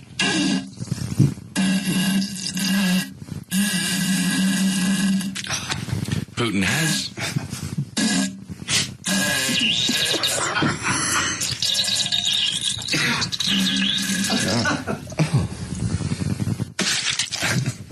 requested that Medvedev to take over presidential state council meetings, as well as floating the idea that they work on reorganizing the cabinet. Ellen DeGeneres is the latest celebrity to get their own brand of pet food, and that's good enough for people to eat. She's actually hooking up with Halo brand pet food. Is that stuff local? The Halo food? Yeah. Not that I'm aware of. All right. You can probably get it off the internet. Yeah, they give a website. I'm just curious what it tastes like. She's eating it. Dick Van Patten's eating it. Is that right? Did she eat it on TV? Yeah. I don't know. No, I was like that's a big shock that she'd eat dog food. Wow. Yes, Dick Van Patten, yes. Well, he's eating it because he's got to. Two in a row. You're on a roll. Thanks. If I can just dry out. Was that it? That's the whole story? Well, that's the main gist of it. But then also, Dick also endorses a dog food you can share with your pet. It's called Eatables by Natural Balance. I think actually on the infomercial, he's eating that while he's pitching it on the air. Why? So I've actually seen that in the couple of pet stores that I go to. You know, it's got his face on it and everything. I don't. What's the big thrill of eating the same thing your dog eats? You got me. Traditionally, dog food tastes pretty crappy for a reason. I think that's what. Well, it doesn't have spices. It doesn't have it's bland and it's very ass-y. Mm-hmm. Well, I'm sure they're touting that it doesn't have any of like that wheat gluten that caused all the scare a year ago, and that it's. But Dick Van Patten or whoever, he's been eating this crap for 3 or 4 years. Well, there have been organic foods around for a while. It's up until now they were so not really cost effective for most people. But I've had dog food. It's not tasty. It's not. Well, they must have a special seasoning for this one. All right. Amy Winehouse has been suffering from a skin infection called impetigo. It's a bacterial skin infection that's commonly caused by direct contact, which is why you'll often hear of athletes like wrestlers and football players getting it. She's being treated with antibiotics. Meanwhile, Amy got some good news over the weekend. Police have decided not to pursue any charges against her, resulting from her husband's attempt to buy off a man he assaulted.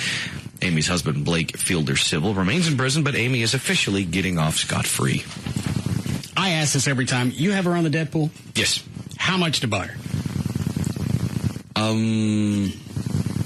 go $250. Is there anybody on my list that you want to trade for? We've already been through that.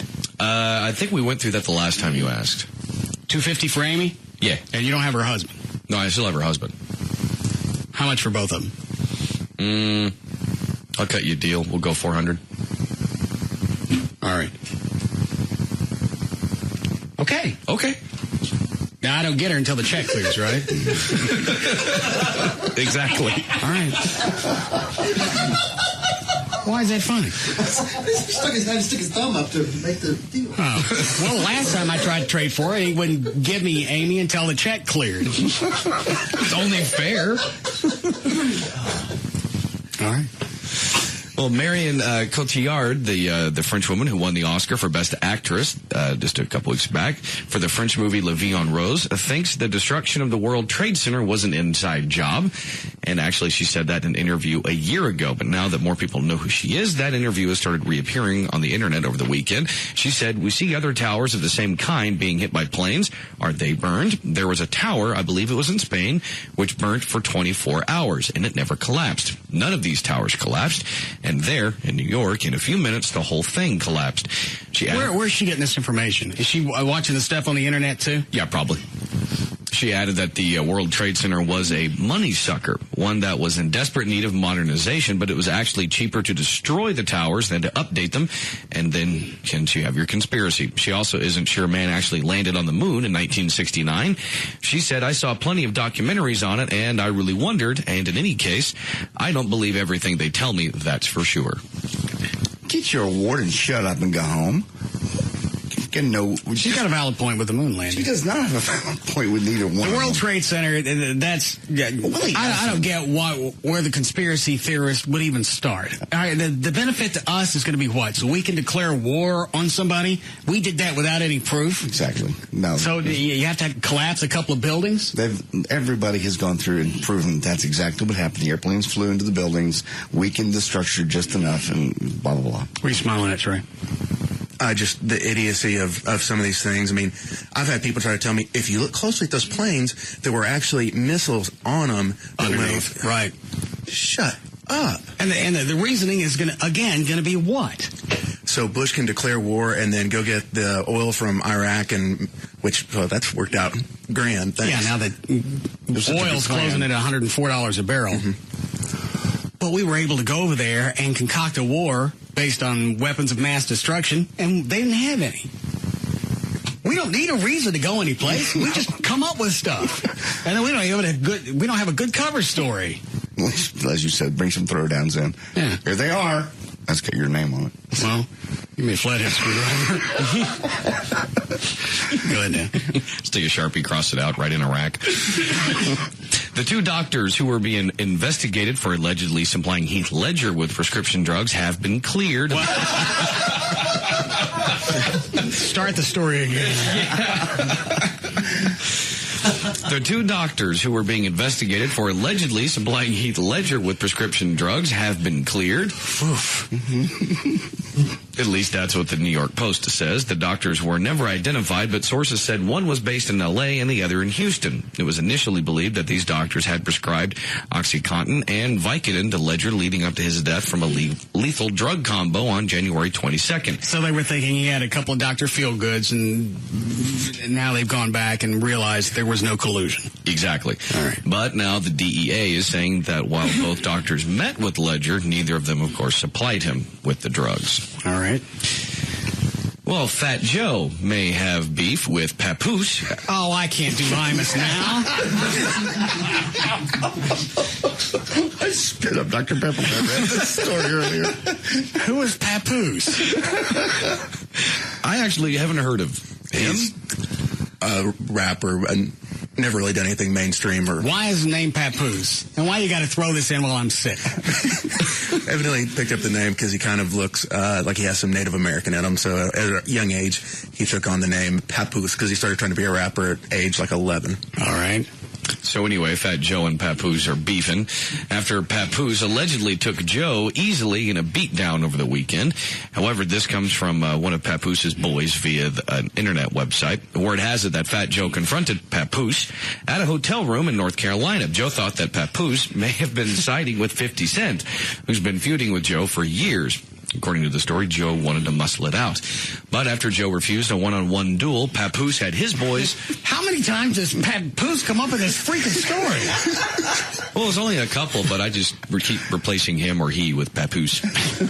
Papoose and his Papoose's boys stood up to Joe and his boys, and despite the fact they were outnumbered by Joe's side, Papoose took them on. Stop it! And Papoose came out on top. On Thursday night, Juvenile's 4-year-old daughter, Jelani Deliston, was murdered along with her mother, Joy, Jelani's older sister, Micaiah, who was 11. They were killed in their home in Georgia. Tragically, the alleged murderer was their older brother and Joy's son, 17-year-old Anthony Tyrone Terrell Jr., who's been charged with 3 counts of murder and 3 counts of aggravated assault. Police don't yet have a motive. Although Juvenile was Jelani's father, he was not related to the other 2 children. And this from freshhomes.com. Here's how various room colors can affect your mood. First color being red.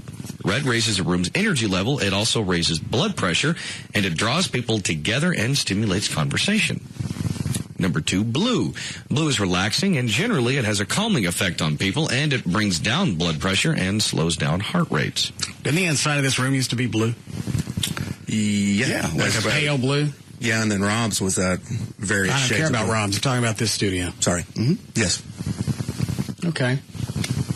And what does this yellow color in here do to you? Well, yellow is, as a main color, gives people a tendency to lose their tempers because it creates feelings of frustration and anger. Orange is an energetic color, and it brings out excitement and enthusiasm. Green promotes feelings of comfort and togetherness, and it also relieves stress. And purple is really good for bringing out the creative side in people, and just like blue does, lighter shades of purple have a calming effect. Okay. Well, Toby Keith will be performing his song "American Soldier" on yesterday's edition of Extreme Makeover Home Edition. I saw that last night. Did you? Yeah. Fell asleep and missed it. Was it good? Yeah, they didn't do the entire song. This is like the second or third time Extreme Makeover has done something for a vet because they didn't have the cash to do much of anything. And they completely redid somebody's house. Yeah, it wasn't the vet that was on last night. There was one a few weeks ago. He came back. I think he lost either one or both of his legs. His ass wife left him. Oh, jeez. Not only left him, I think they had 3 or 4 kids. Didn't she take the kids, or she leave? No, she left the kids. Oh, God. So he had all of this. They came in and redid the house. But he didn't have any cash. Yeah. In fact, I think she left him in debt, too, along with everything else. Oh, well, if you have to. Oh. Well, they come back. They're not only have they gone over there, they've been in conditions that nobody would ever pray to go into. They lose a limb. They come back. We don't give them any cash. We don't give them any assistance. And it's got to be up to a TV show to redo their house because their gash wife left them. Well, again, if she's that big of a gash, maybe it's a good thing she left. But aren't there programs in place to help our military now when they come back to rebuild? I think they're supposed to be. But it's kind of like the hospitals. Nobody really checked on them until a TV show did a story. Right. So then you have vets that come back and they have to struggle because they're missing limbs. They have to go through rehab, and we don't want to give them anything. And people don't want to employ them. Of course, you have a great story about the guy which arm of the military wanted the signing bonus back? Because he didn't serve out his whole time. Because he lost both his legs or something like that? I think it was Army. Yeah. And they wanted to give us our cash back. Well, come get it. You didn't serve out your entire time. Come get it. Along with my legs. Yeah, it just seems to be the standard template is we're going to treat them like piss. I don't even understand the logic to want to go and serve your country. You don't get anything when you come back. A lot of them, of course, did it went in for the scholastic. And the guy that was on last night, he was ready to go back. The sad thing is that, that a lot. They're always worried, the government's always worried about recruitment and keeping recruiting numbers high. And that seems to be a huge symptom of the overall problem. You're so worried about recruiting, you're forgetting about the guys coming back, the whole backside of it, taking care of them once they're in. It's like they have no problem. Forget about what you're going to give me just to join. What are you going to do in the event that I'm killed, that you're going to take care of my family. No. I lose a leg, you're going to, what kind of rehab, what kind of medical treatment am I going to get? Am I going to get first class, or are you going to stick me in a corner and I'm going to complain until I get something? It's so terrible. And you're right. So many of them come back, and I've talked to Toby Keith's people. They go over there, and these guys want to go back. A lot of them do. It's beyond me. Well, it's because they feel like they're leaving out their brothers. Their buddies, yeah. Well, there was a soldier that won $1 million in the scratch-off lottery over this past weekend. He said, I'm not going to spend it until I go back and finish up my tour. Unbelievable.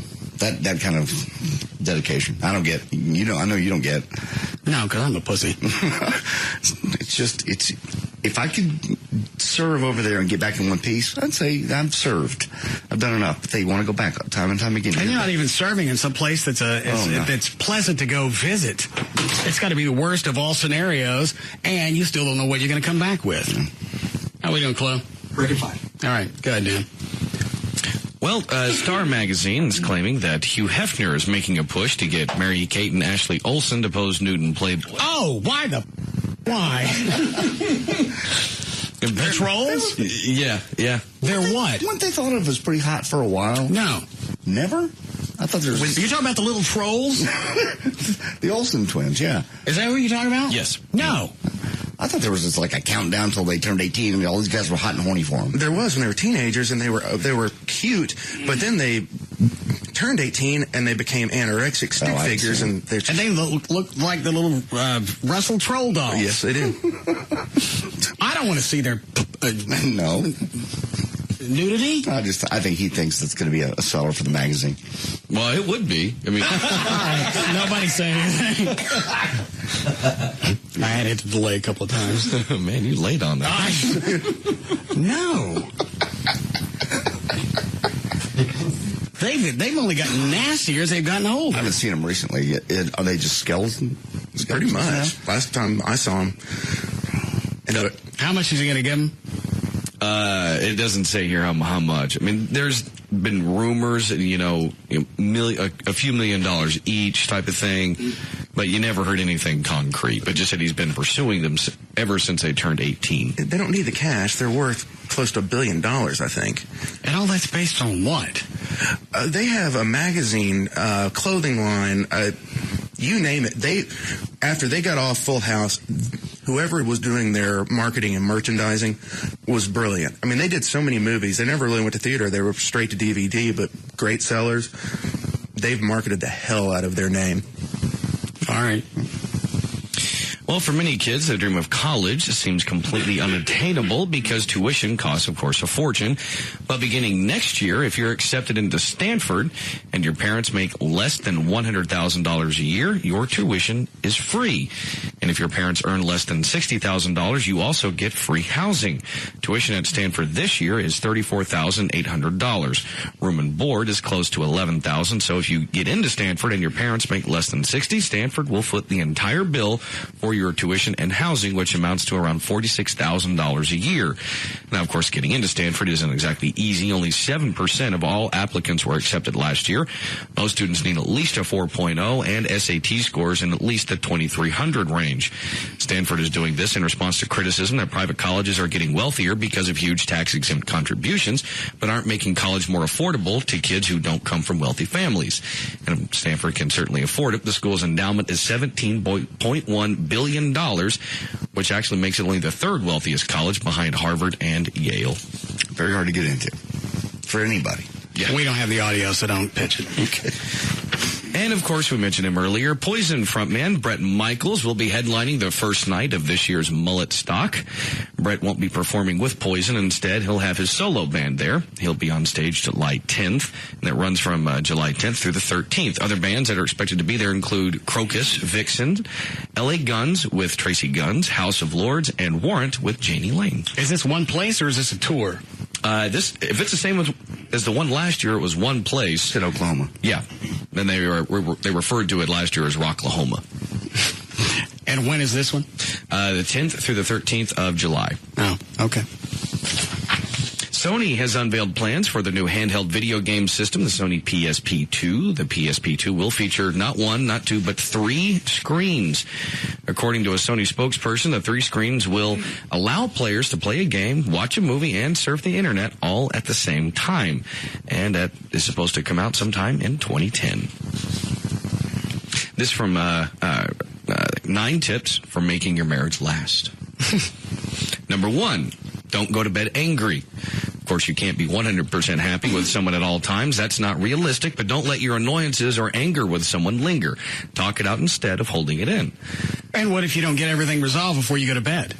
And the new theory now Then the new theory is don't go to bed wrong.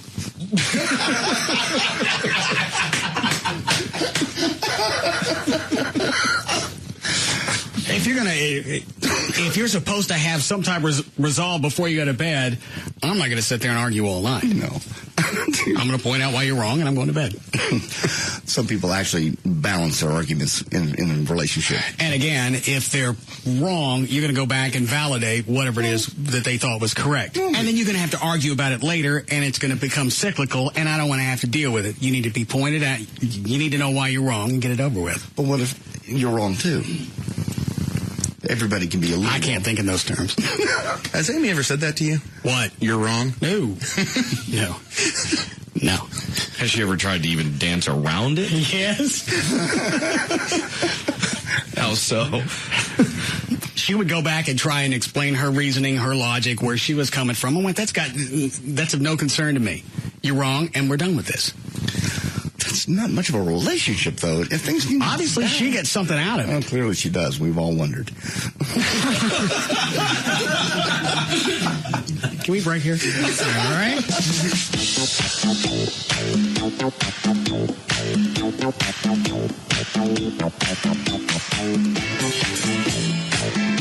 We'll be back to the Russ Martin Show.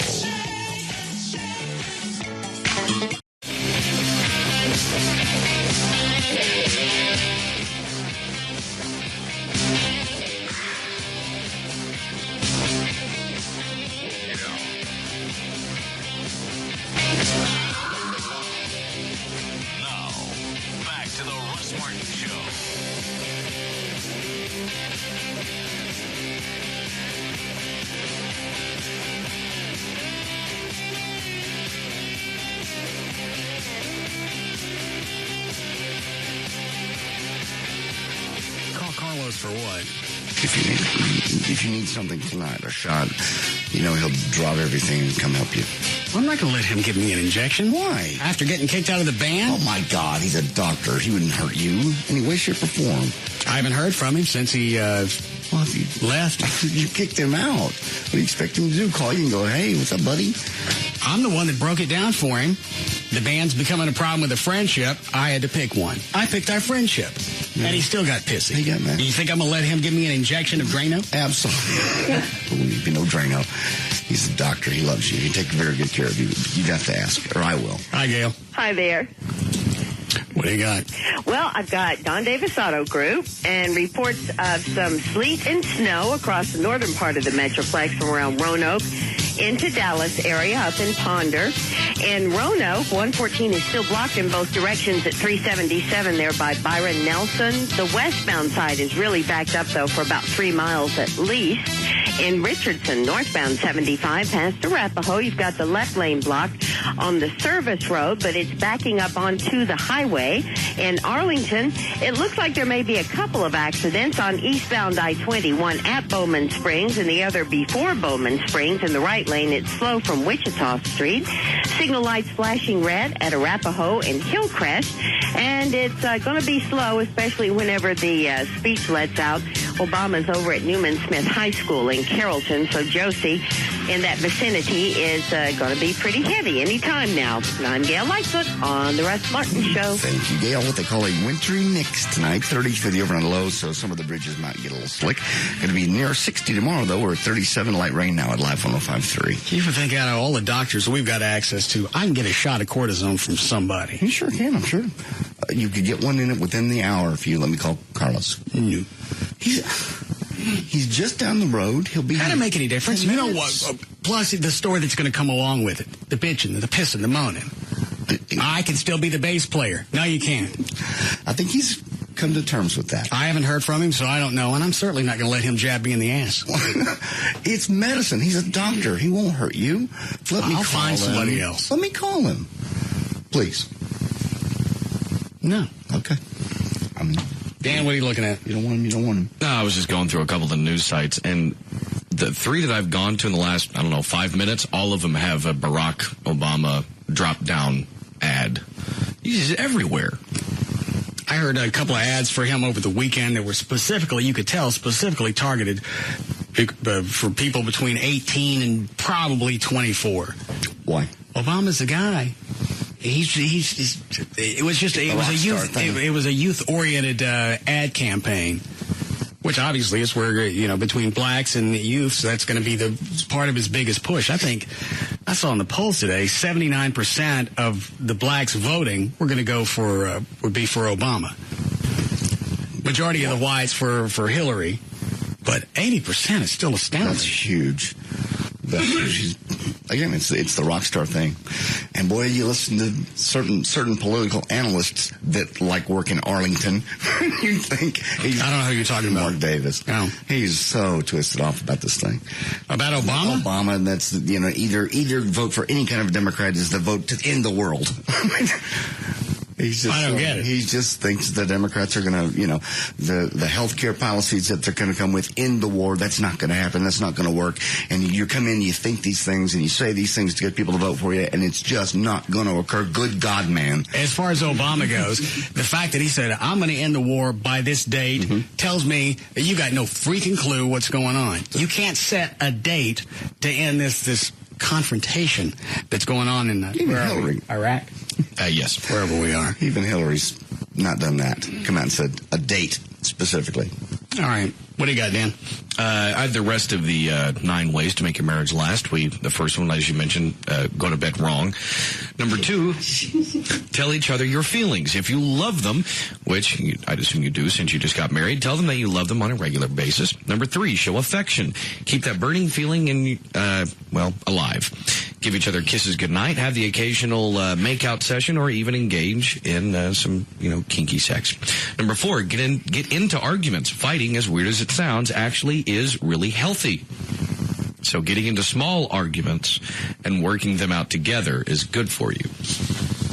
Number 5, respect and trust each other. What? If you can't trust someone, or you have absolutely no respect for them... Oh, don't start slinging fingers as far as trust goes. Joy can't have smokes with the security guard at work, and you got to give up your maid service because she thinks you're screwing them during the week. You shut up with trust. Thank you. Come again. Number 6, spend time together. Take the time to go out to a nice dinner or just relax together. Number 7, compromise. Yeah, I knew you were like these last few. You can't get everything you want. Instead of wasting your time fighting over something ridiculous, just be cool and let it go. Well, here's the other reason that you can't go that route. Because if you compromise over things that you shouldn't, again, it's going to become cyclical, and you're going to have to deal with things over and over again. Like, give me a for instance. Don't tell them they're right when they're not. Well, and don't compromise on things where you really feel like you shouldn't, because again, that's going to present itself over and over. Okay. So, as cute as it sounds like for me to tell them, you're wrong. So go to bed wrong. If they really are wrong, you got to tell them. And they're not going to listen to you because they think they're right. I mean, that's what arguments are all based on. I think I'm right. You think you're right. That's why you come well prepared. You take on life well prepared for arguments. You love them. You love them. What did the doctor say? He said he can't give you cortisone. All right, call Carlos. Just a minute ago, no, I'm never going to call Carlos, no. It's either that or I'm going to miss another week of work. Okay. And either I can get a shot of something that's going to drive me out instantaneously, and that's pretty much cortisone, right? And the reason why I said he can't is being that you took a cortisone pack last week, because it's just too much, too soon. Cortisone. Well, what else is going to drive me out? He said, I've never had it this bad, so I really don't know what to take. I'm going to try to find you an allergist. That's going to be that was his suggestion. He said, that's not going to correct itself overnight. No, it's not. All right. God, man. Number 8, laugh. Make each other laugh, even if you have to laugh at yourself. It's kind of a drag being serious all the time. And number 9 of the 9 ways to make your marriage last, celebrate special occasions. Anniversaries, birthdays, the whole thing. You mark these days for a reason, so celebrate them and enjoy them. Well, Iranian President Mahmoud Ahmadinejad, heading home after a 2-day visit to Iraq, again touted his country's closer relations with Iraq and reiterated his criticism of the United States. No one likes them, Ahmadinejad told reporters prior to returning to Iran, referring to the predominantly U.S. makeup of coalition forces in Iraq. We believe that the forces which crossed oceans and thousands of kilometers to come to this region should leave this region and hand over the affairs to the peoples and government of this region, he went on to say. His visit follows trips to Iran last year by top officials of Iraq's Shiite-led government, which has been fostering a closer relationship with predominantly Shiite Iran since the Saddam Hussein regime was toppled. A respected California transplant doctor faces charges he hastened a comatose man's death to retrieve his organs. A far-reaching case. Is this a new story, or is this the same one we heard about last year? That's a new one. Okay. A far-reaching case that could impact the nation's organ donation industry. Dr. Houghton Ruzrock is accused of ordering excessive doses of drugs to expedite the death of Ruben Navarro, a 25-year-old man who had suffered from a debilitating nerve disease since he was 9. On February 3rd of 2006, Dr. Ruzrock hurried from San Francisco to the Sierra Vista Regional Medical Center with a transplant team after receiving word Navarro would be a donor. In a pretrial hearing last week, Dr. Laura Lubarsky, a critical care specialist, testified she would not have ordered morphine or the sedative Ativan, as Ruzrock allegedly did. She said she was called into the operating room to monitor him after he was taken off life support and to pronounce him dead. She told the court she heard Ruzrock order a nurse to give Navarro more candy. That's the same terminology we heard from the one that was that came up last year. Yeah, and it might be the same one, but I don't remember this doctor's name. But now everything's going to the pre-trial stuff, and everything's coming out. He's charged with 3 felony counts, including 1 charge of dependent adult abuse for allegedly administering excessive amounts of a drug cocktail that included morphine and Ativan. Ruzrock is also accused of injecting betadine, a topical antiseptic, into Navarro's feeding tube. Okay. In this out of Natick, Massachusetts, a child's birthday party at a Chuck E. Cheese restaurant in Massachusetts. Is this the one that broke out into a fist fight? Yeah. Okay. One fist fight broke out between 2 moms. The mother of the 9-year-old birthday boy apparently became enraged because the other woman's son was hogging an arcade game. Catherine Aliaga and Tarsha Williams, both of Boston, will be summoned into court to answer charges of simple assault and battery stemming from a scuffle. What started as a birthday celebration turned into a birthday melee. Oh, where's the audio of Chloe wigging out from earlier today upstairs? No, I have it. It's over there somewhere. I had to edit it. Is it safe? It is safe. How long does he go on? I didn't catch all of it because after Robbie called me from the sales department, I ran up, heard what was going on, and came back and got my recorder, so I probably missed about 2 minutes of it. He goes on for another minute and a half. So you still had time after you came downstairs for a recorder to catch the rest of his fit. Uh-huh. You rolling? Close out a fit there. I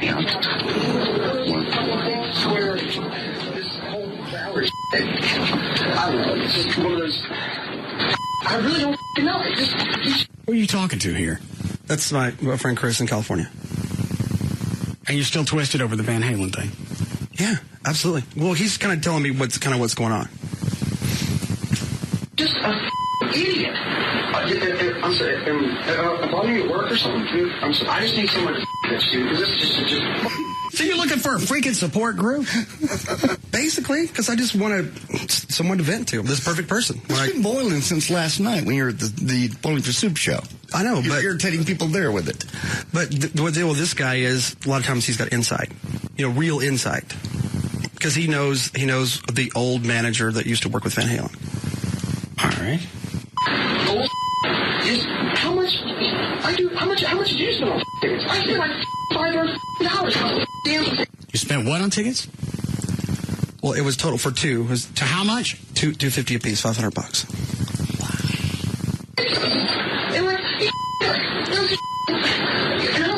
What do they say in sales? He was throwing crap around upstairs? Oh, he was throwing things in his office. What do you think? Wasting all this, you know? You doing all so many He's like Axl Rose. It just was. I don't know what he's saying. Just a string of obscenities. Damn it, dude. I just can't. Dude, yeah. I don't know. It's just this whole Valerie Martinelli bull. You know, that's what I was. I know. What is it, Trey? Eddie's been a substance abuser for years, and why are you blaming it on Valerie? She just got her crap together. I know, but she could have, like I said earlier, she's on a waited. She's on a book signing tour. That's all it is. She ends up in Dallas. He freaks out. He cancels the next 3 concerts. I mean, they've been divorced for a while now, haven't they? I know, but what the deal is? And he's already moved on, right? No, he's still kind of hung up on her, I think. Especially now that she looks hot. God, you know that's got to burn his ass. On TV, yeah, everywhere you see. I know. Yeah, I know. 4th row's what I did. 4th was a damn row, man. Just, I know. I'm trying to keep my cool. I don't know. But just, I don't know. Go drinking night or something. I don't know. I just wish he'd get his you know? Damn it! All right, dude. I'll call you. He's not going to get his stuff together. You're lucky that you got to see him back in January. But I mean, he could have held it together. Just. I mean, it just bad. I don't know timing. I don't know what it is. He just a few more concerts. Yeah, all evidence to the contrary that he can hold it together. Because he held it together for what? 6 months. Until he lost part of his tongue. No, that was a couple years ago. Oh, all right. You know, this tour is over. You need to get a support group, do whatever, but this isn't going to come back around.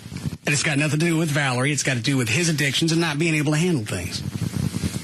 Well, you know, regardless, if she would have just held back and just waited, you know what I mean, or put her life on hold until his concert tour's over. Yeah, take turns.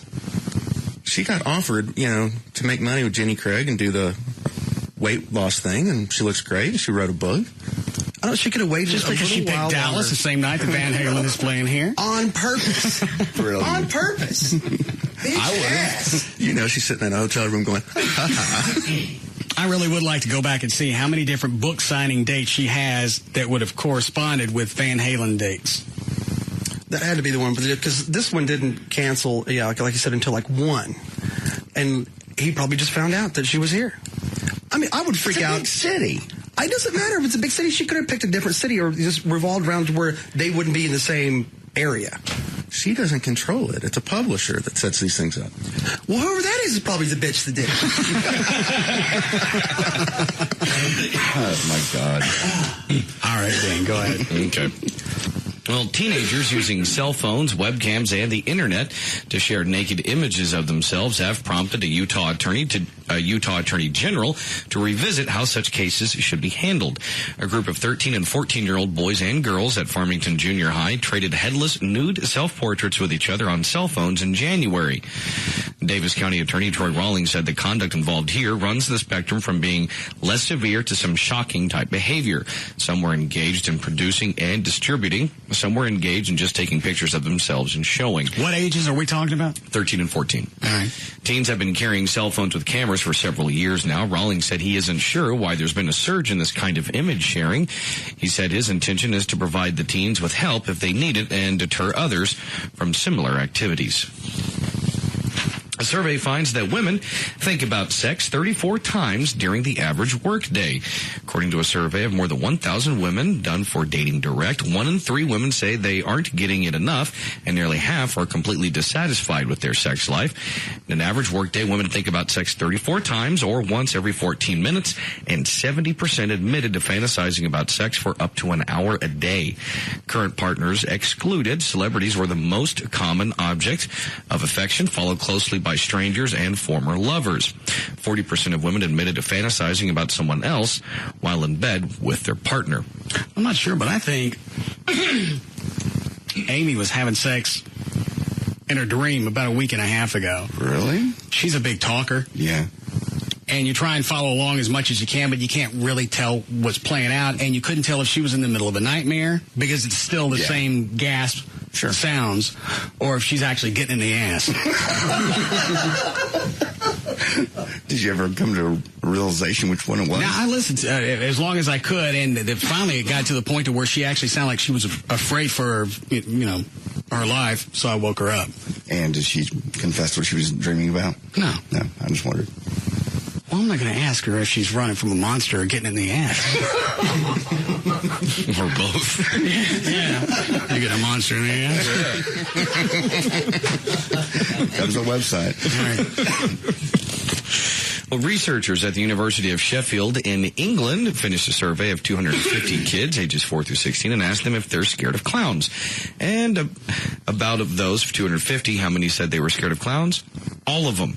Even the 16-year-olds. Fear of clowns is called calrophobia, and it can cause panic attacks, shortness of breath, nausea, and an irregular heartbeat.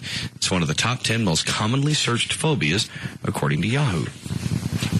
Also, last night I was having a lot of weird dreams. I don't know if it's the meds that I'm on, but it was L.A. Lamont over and over all night. Really? In the dream, she knows that I'm getting married. She wants to come back. She wants to revisit the relationship. And I couldn't shake it for 5 or 6 hours. That would be irritating. There. She wants to come back and be part of the wedding. And actually, not part of the wedding. Trying to work on the relationship again. Oh, my God. Oh, it'd probably break her heart as soon as you found out you were getting married. Why? Because that's the position she wanted. It's been 3 or 4 years. She's had her billionaire that she dated for a while. But anytime you called, she came running. Yeah. She broke relationships and did everything. I still don't get what she got from the relationship with me that she wouldn't get anyplace else. She flew all over the country. She was dancing naked 300 days a year. She loved you. You were different. You accepted her as she was. And that's because I only had to see her for short periods of time. She just, again, she loved you. She really did. I just don't understand why now I would have this dream. I think you're probably subconsciously getting rid of all the little demons before you get married. And so that's one of them. That's one you're going to put aside. That was one that was never really a concern, though. I knew there was never going to be a long-term relationship with her. That's true. Not for you, but for her. On her side, she thought it was real. And it was definitely going to be the one day. Or your mind's going, I'm not going to be able to bang any more porn stars anymore because I'm getting married and you're having a nightmare. Bring this up. Oh, yeah. All right. You've had them all. You've had porn stars. You've had. I've only had 2 or 3, and there's a lot more than that. That's a lot. That's more than most guys ever even get to dream about. Let alone for free. Yeah. Absolutely. And pictures of them and everything. It was just one of those situations you woke up in the morning and it still bothered you for a few hours. Yeah. So wake up tired because you've been dealing with L.A. Lamont all night. Yeah. Can we break here? Thank you.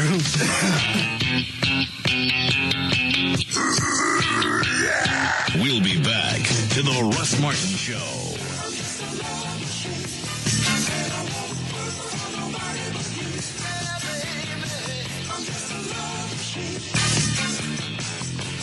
Contenders come and go, but there's only one afternoon champ, the Russ Martin Show.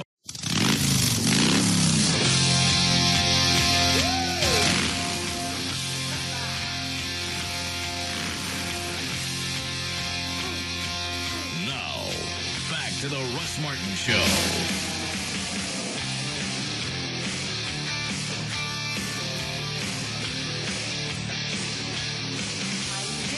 Coming over her. Grab those headphones. How are you? Now I can't decide. I got used to you being blonde, and now you're back to brunette. Yeah? I can't hear anything in these. Let me see. Hold on. About now. Nope. Yes. There we are. Say when. It's good. All right. It's very good. So does it really matter, like the hair color, when there's like other issues going on? Does it really matter? Now you went from what to what? What were you, like a 500cc? 36D to double D. That's right, I told you in Florida. Yeah, you said that. I was walking the streets talking to you. I was in a restaurant and... Like you went up to 750cc's? Yeah. My first motorcycle was 120. I don't think it's the same. It was. Yeah, no. The first motorcycle I had was 120cc. I realize. It's different. Why did you decide to go bigger?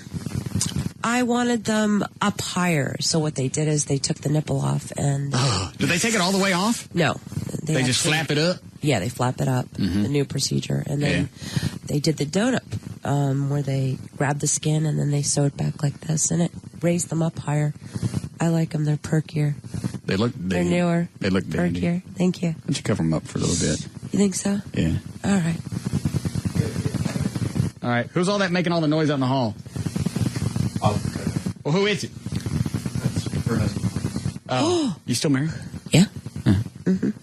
That's a whole other thing about Terry and her husband, the relationship. Because last time they were here, she's in the studio, we're naked, and she's doing stuff, and there's another listener chick in here, and Terry starts doing something. She looks at the listener chick and goes, have some? She goes, okay. Oh, yes, have some. And her husband's out screwing around with somebody out in the studio audience.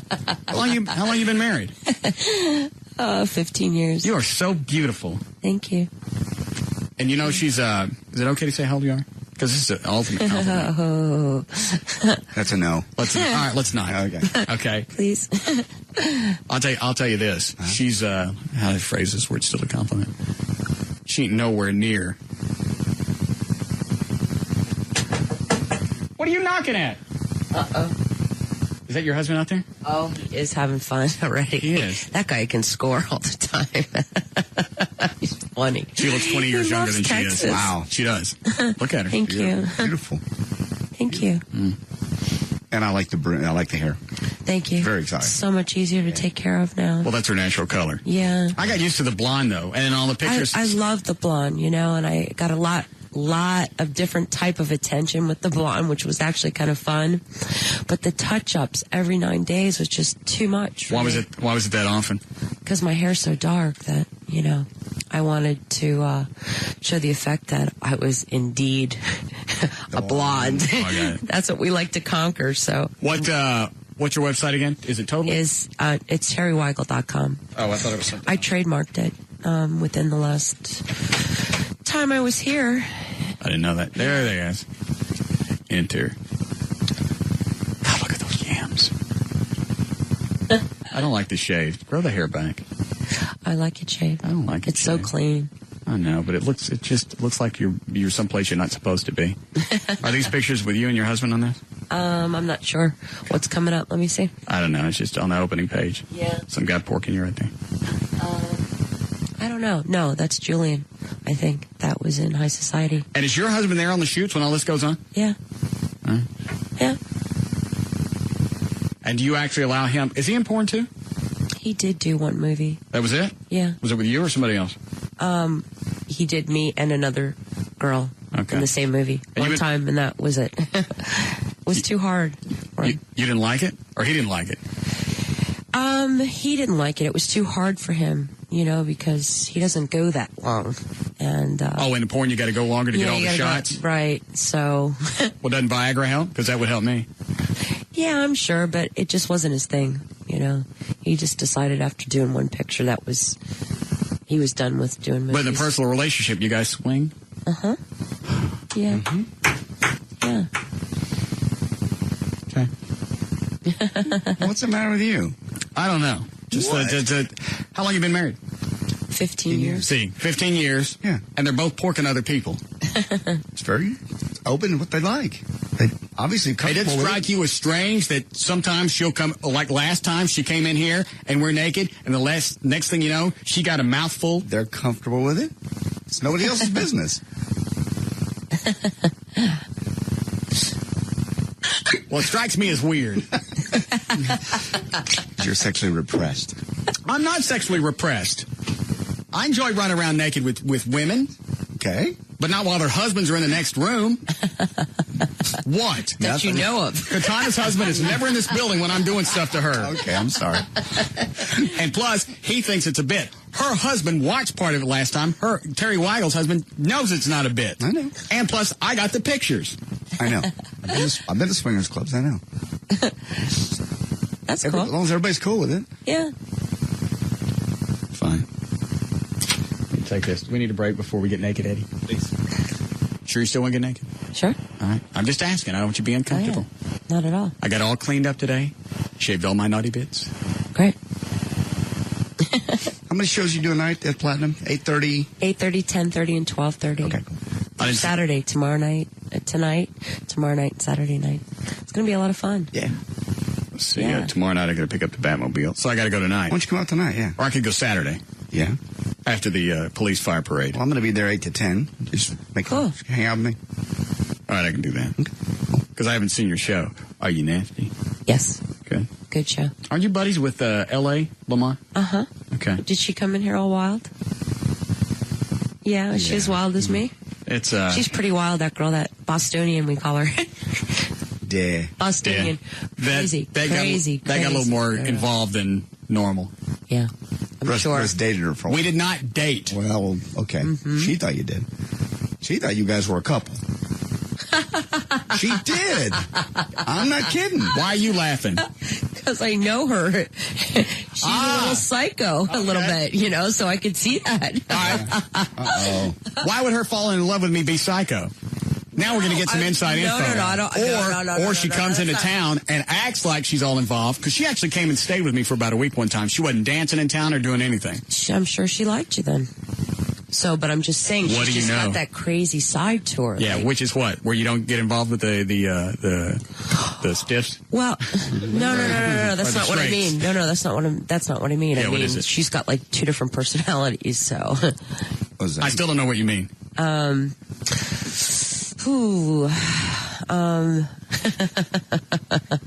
Has nothing to do with you. It just has to do with her personality. Yeah, okay. I don't know how to say this without. Well, just go ahead and say it. I'm sure it'll sound awful, but go ahead and say it. No, it won't. Yes, it will. Just go ahead and say it. They said they loved each other. I never told. She's a wild, crazy girl. Crazy wild? How? More so than your average porn star? Yeah. Okay. Well, like what?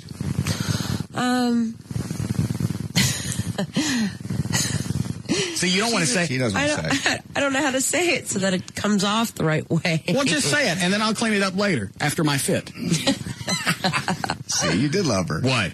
I cared about her, and we spent some time. And at one point, when she was in town, and we just had dinner. Well, let's put it this way. Okay. I'll give you a story. Yes. She was dating, or she was married to somebody that. Her and I worked in the same booth, and this was several years ago. And I really liked the guy. What's the same booth? Booth, meaning at CES, the adult con that we have in Vegas every year. And stuff. Convention. The convention. Okay, so you had your own little cubicle thingy. Right. She was in the same booth for 2 years in a row, and she had dated the same guy. They were married. I don't know what it was. It was one of the... And Big, I really kind of hairy, ugly guy? Yeah, I really liked him. He was very nice. Okay. And then all of a sudden, I was at a club, and they weren't together. Yeah. And I thought that was kind of weird, because I thought she was more stable. And I thought they were kind of like an item. Yeah. And then they weren't. Right. And she's a party animal. So. See? I know. Well, that's what I'm saying. I couldn't get involved with somebody like that. You did. I did not. And you said you loved her. I said it on the air. You said it on the phone? I don't know what I said on the phone. It's okay. I talk a lot. All right. So she's got like 2 sides. I mean, there is a side that I really like when she's normal. And then what's the other side? Because I haven't seen the weird side. Like what? Goes out, gets really plowed drunk? Yeah. She's got a totally different personality. Grabs everybody's cranks? Yeah. See, I don't want to. She's rude a little bit sometimes when she gets to that. See? We've never seen that side. No. Pushy, Never seen that side. See, this is good to know. This is good to know. But I like her. I really like her. Well, he loved her, so. You did. All right. Thought highly of her. I didn't say you were in love with her. I said you loved her. She's just a wild She was in chick. love with you. Girl, She you said really she was have to control. She was talking to me about getting my vasectomy reversed. Getting married. Yeah. She was the one. She used those words. For a long time, she stayed on that. It was a hose job, wasn't it? Wasn't it? Yeah. See? Probably. I told you it was a hose job just to promote her and her website and everything else going on. Not true. Terry, how long you been in this business? I know. Terry? A long time. She would call you and talk to you, and there was nothing to promote. It was just keeping things. It was keeping contact. Now we finally get the whole story of L.A. Lamont. I'm glad. God bless you for coming in. Well, I could be wrong. I bet you're not. Yeah. You've been doing this a lot. You're around these chicks all the time. Yeah. You know exactly how it plays out. Yes. See? I told you this was a hose job. Later. Let's talk to Terry. There ain't nothing to talk about later. Yes. It's a hose job. It's not a hose. It is not. You know, if it's Amber Lynn is the best person to ask. And she just was out on the road with her 2 weeks ago. So if Amber Lynn is at this club next month, you ask her. I don't think Amber Lynn. I think Amber called one time while she was with L.A. She wasn't going to say anything. You're not going to rat her out like you did. What a great friend Well, you I turned didn't out to rat her be. out, did I? No, not at all. I really like her. I just, Yeah, you see, it sound like you like she's her. got two different You just call her a sides. liar. That's all I know I got out of it. No. Terry Weigel, my best friend. Nah, she didn't say she was a liar. You just said it was a host job. You said she didn't really. Wild, and I've seen her. You said she didn't really love me. She does. I said I don't know that, but you asked me what type, and I gave you my honest opinion. I of told what you. I thought. I agree with I could not. Maybe I'm not right. I don't know. I bet you are. You're a very smart, intelligent woman. She is that, but no. Yes. All right, and then she pulled it of the greatest hose on all of us, and I had nothing invested. I know it. You could hear it in her voice. She was truly upset on the phone with you. No, she wasn't. Okay. She's an awesome actress. Trey has talked to She her. had the bouncer that she was with in tears. He pulled me aside once, and I was so heartbroken for him. When was this? This was probably about a year and a half ago. That's when we were engaged. You were never engaged. About a year and a half ago. What did she do to him? She just broke it off. They'd been together for so long. And I thought they were married. I guess they weren't. And she left him. And I thought he was a really nice guy. What about this latest guy that she's got as a bouncer or whatever that was in the WWF or E or whatever? Maybe that's the one. Horseshoe. Yeah, Horseshoe. Do you know that one? I don't know. I don't know that one. Well, good. I'm glad this all finally came to light. So let's just talk to Terry. Let's blow this. We'll deal with this later. I ain't nothing to deal with later. Come into town, play with my affections just to get on the show and promote stuff. How dare her? You had a lot of fun, and you even said, it's fine. I want her to come to town and get out of town. That's not the point. She lied to me. Here comes Trey. What is it? The guy, her bouncer whose heart she broke. Yes. She broke up with him after she met you the first time. She dumped him because. How do you know that? She told me. I know all the story. Why did she dump him? Because of me. We weren't even around each other. She was crazy about you. Look at Terry. She's I don't know her then. Oh, I thought you were. I don't know her. I thought you were hypnotized by his pale skin. Because that's the way she was staring at him. Last time I saw somebody was trying to put it together. The last time I saw somebody with skin that pale, their nipples were inverted. Maybe that's the reason why he never really got into the story of why they broke up. So maybe you were the reason. Then maybe you don't know that. True. I don't know. I don't know. Looking at his face, I can see myself. Look at that. We have to break? I ain't even got naked yet. God. Why is it seems like this entire week has lasted at least a month? I'm so with you on that. Why is that? Because all the shows this week have sucked? No, it's been fun. They have sucked. It hasn't sucked. Hasn't this part sucked? No. Yes, it has. No, it was fun. See? It's been a fun. Come on, it was fun. You got more fun coming up. It's fun. Yeah. Just a couple of minutes. It's been a great week. What are you giggly about? Because you cornered me. See, I told you. Been cornered. No. That's exactly. Now we know that it was the truth because she got all nervous and uncomfortable. Well, I guess I don't know her that well. Trey, There could be another side. I said she's got other sides to her, Terry knows what's going on. The lovely Terry Weigel. Lovely. She is. Thank you. Certainly not a friend you'd want to confide in. Oh, stop. I didn't say I was her best friend, okay? Obviously not. I said I like her, but she's wild, and that's all I have to say about that. And she's also, we found out she was doing the out-call. Yeah, the out-call service. The what? Where you reserve her. Oh, yeah, that's what I heard about a couple weeks ago. Yeah. You go to town, you can... Yeah, what happens with that? Right. Yeah, what happens? If you reserve her for the entire night, $1,500, what happens? Well, she said nothing happens. You just go to dinner and hang out. Oh, yeah, right. It depends. On what? It depends, it really does. You got those guys that sometimes are out to prove something with the biggest what, and those guys will definitely do something. And then you got the lonely guys kind of, and... But there's the chance that's going to happen. Oh, yeah, absolutely. See? I agree. I'm not saying that happens. Didn't happen. It happens. Of course it does. Have you ever done that? Uh-huh. Harry, I'm honest. And your husband doesn't bother him at all. Oh, God. He doesn't care about anything. I mean, stuff like that. But you guys love each other, don't you? Oh, yeah, absolutely. I'm just checking. Absolutely. Absolutely. That's cool. It's two different things, you know. Sex is a need, and and sharing your mind with somebody is, they're two different things. Why is it I can't get a chick like this? I don't know. But then if I got a chick like this, she'd be out blowing people. Yeah. Yeah, but at least you know about it. You tell him everything? You know about the truth. Absolutely. I don't lie. So. See? I'd rather that.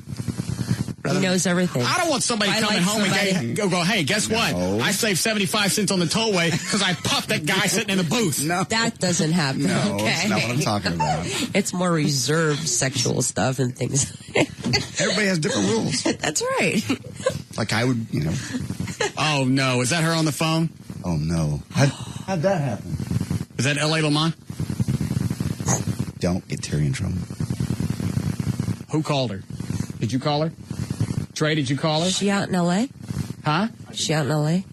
How did she know to call in? I'll ask her. Hello? Hey, is this the Terry Weigel Russ Martin Show, or is this the L.A. Lamont / Let's Kill L.A. Lamont Russ Martin Show? How did you know? I know what's up. I've been listening. Where you been listening? And there's two sides to me. I know that I'm crazy and I'm a happy person, but everybody has two sides. Hey, I never said anything bad. No, I like you. I like you. You know that. I said you're wild in a good way, what the hell okay? is going on over there? How did you hear all of this? I did. How did you? Not I did. How did you hear all this? I was down there for my birthday, remember? I know you're coming down. How did you hear this part of the show? We're not on the web. It doesn't matter. Yes, it does. It does not. Hold on a second. Trey, did you call her and play this for her? Swear. Eddie gut him until he tells the truth. I swear to God on the Holy Bible. How did she know? I don't know. Somebody's called from Dallas and ratted you out. We know she has friends here. Who called you? Instead of dissing me all over the place. I'm not dissing you. All I know is Terry said you never really cared about me. No, I didn't say that. Yes, I never she did. said that. That's exactly what you said. Oh, Yes. and I dumped my ex, the big guy, because he kept asking me for money. See? And I was sick of it. Well, I didn't know the reason for it. I just said that had happened, and I didn't know, and I know he was very upset about it. Yeah, of course he was, because he ain't getting any more money. He's friends with Jenna's bodyguard. Okay. So you never loved me. Yeah. No disrespect or anything. I understand that. We're talking about me now. Okay, that's fine. It's a great story. I'd love to hear the end of it. But we're talking about me now. You never loved me, right? I never loved you. You never loved? Terry, I'm so sorry that I'm calling in. No. This is fine. Listen, I didn't say anything bad that I have to worry about. Did. No, I did not, because I said I wouldn't want you to. I do like you, and you're just wild, and there's nothing wrong with that, because that's how you are. Did you love me or not? Of course I was in love with you, and you know that. Like really in love, or just in love to promote your website? On you. I cheated on my boyfriend with you. Remember when we had the I Have a Porn Star and You Don't Memorial Day party at Andy's house? Mm-hmm. Yeah, whatever. Yeah, you shut up. And I know before, last time you guys called me when there was another porn star in there. See, it does sound like she loves me, doesn't it? Upset A little giggly. in the LA show, and I don't want She does love you. Why do you care when you don't love her back? Shut up. Like, oh my God, what's going on? All I know is I'm surrounded again. You are surrounded. You're always going to be surrounded. You're going to have this little hover of LA over your head at all times. When are you coming back? I'm coming back for my birthday. Remember the birthday we were supposed to share last year? I remember, yeah. What is that, September 20th? Yeah, 24th is my birthday. 24th. And I'm not expecting any 1-800 free flowers. Okay. Well, we'll see when you get here. Free flowers all the time. Doesn't even send me I don't get free flowers. I have to pay for them like anybody else. Is there somebody there close that could strangle you by proxy? Anything. Free flowers. Who is that there? Who's in the background? My assistant. What is he doing? He's married. He has 2 teenagers. That don't make no difference to me. Does he still have teeth? Then he can still eat it. I want him out of the room. We'll be back with the Russ Martin Show on Live 105.3, the talk that rocks Texas.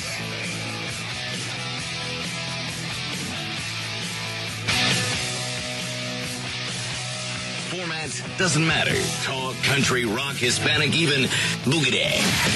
He's numero one over them all. The Russ Russ Martin Show.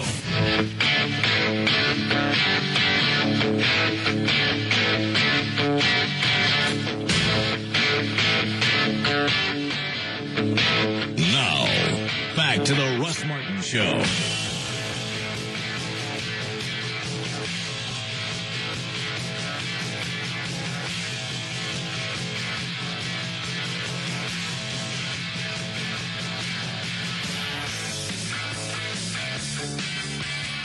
Yes, Mary.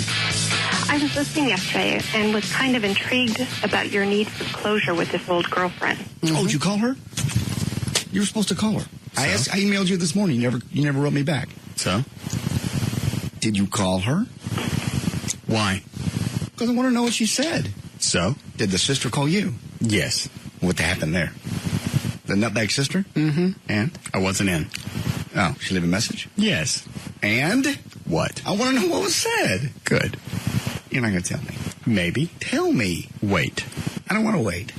Tough. What's the big deal? Just tell me what you... So you actually spoke to Julie? Yes. How long? Enough. What happened? She still love you? Perhaps. What? Come on, quit this. Is this the chick from Friday? That never called back Friday? Ex-girlfriend that Yes. Yeah, actually, I talked to her today. That jacked him around years ago. Right. And had closure with the boyfriend and the whole thing. He's not where she is. And we've called her. And she wouldn't come on the air yesterday, but they were going to call last night. Yes. Was it last night? Her sister called me last night. She called up. She goes, nothing's changed. Mm-hmm. This is the wicked sister, not stepsister. She calls. She goes, nothing's changed. You got to go through me if you want to talk to Julie. I call her back. I think she's sort of being facetious. Okay. I call her back. Was she laughing? At least was she nice? Because she was a bitch to you.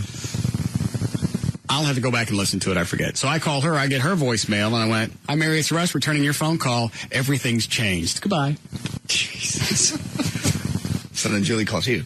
I called her this morning. Okay. What was your question, Mary? Well, I'm just wondering if you're getting in touch with your female side. Because Why? I never knew that guys needed closure. It's kind of like, is this some male secret that you guys need closure just as much as women do? It's not a matter of closure. It's just getting unanswered questions answered. If you want to call it closure, that's what it is. When you have unanswered questions, don't you want them answered? Okay, so you wigged out on her when she needed closure with that boyfriend. Well, first of all, it don't take 3 nights to get questions answered, and that closure could have been done over the phone. How many years was she with him? There was about a year and a half. I don't know. Okay, so... That could be done over the phone. They broke up. The relationship... A night for every 6 months. A what? A night for every 6 months. No, this is not like prison where you accrue time by time served. Mm-hmm. You don't get a night. No. That could have been done on the phone. She had plenty of time to get closure. I don't care the fact that he came into town. That's got nothing to do with it. If you really wanted closure, you talk to him on the phone, you get your questions answered, and you let it go. The physical aspect of it had nothing to do with it. Which is why exactly I wrote this song. One moment, please. Oh, must have gone bad.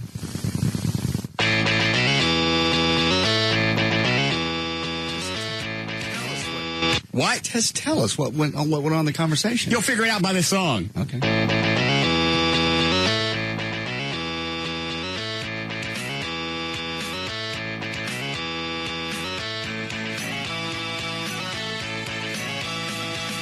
I'm your ex, honey, your boogie doodle bunny, my heart, you could always see how my love grows. You'll get raped by me. Ever hit the delay on me again?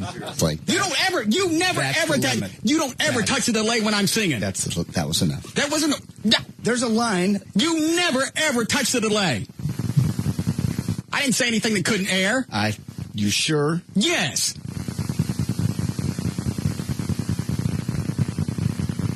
You ruin every bit. No wonder Joey hates you. God. Are you like this in a relationship? No. I'm sure you are. I'm sure not. your business life transcends into your personal life. No, it does not. I just think that was enough. That was too far. I don't recall asking. Well, all right. Say it. I don't want to say it now. Jesus H. I got a bad case of I didn't wipe good today. Now I have to dig in my butt for a moment. Fine.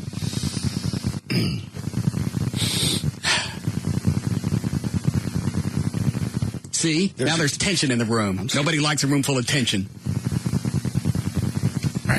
I'm bowed up.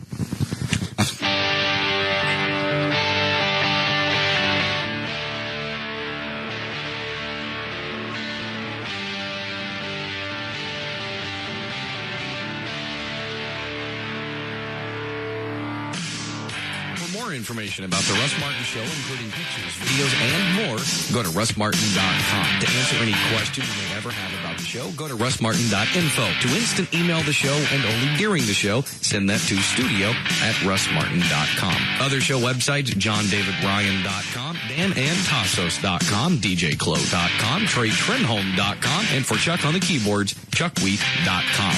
To reach Everett Newton, the rock and roll attorney, call his office at 214-823-LAWS or just go to his website, dallasattorney.com. The official caterer of the Russ Martin Show is Sugar Babies Barbecue. Their website, sugarbabiesbbq.com. Limo service is provided by Limo George. His website, limogeorge.com. Russ gets his guitars and band equipment from the Guitar Center. Their website, guitarcenter.com.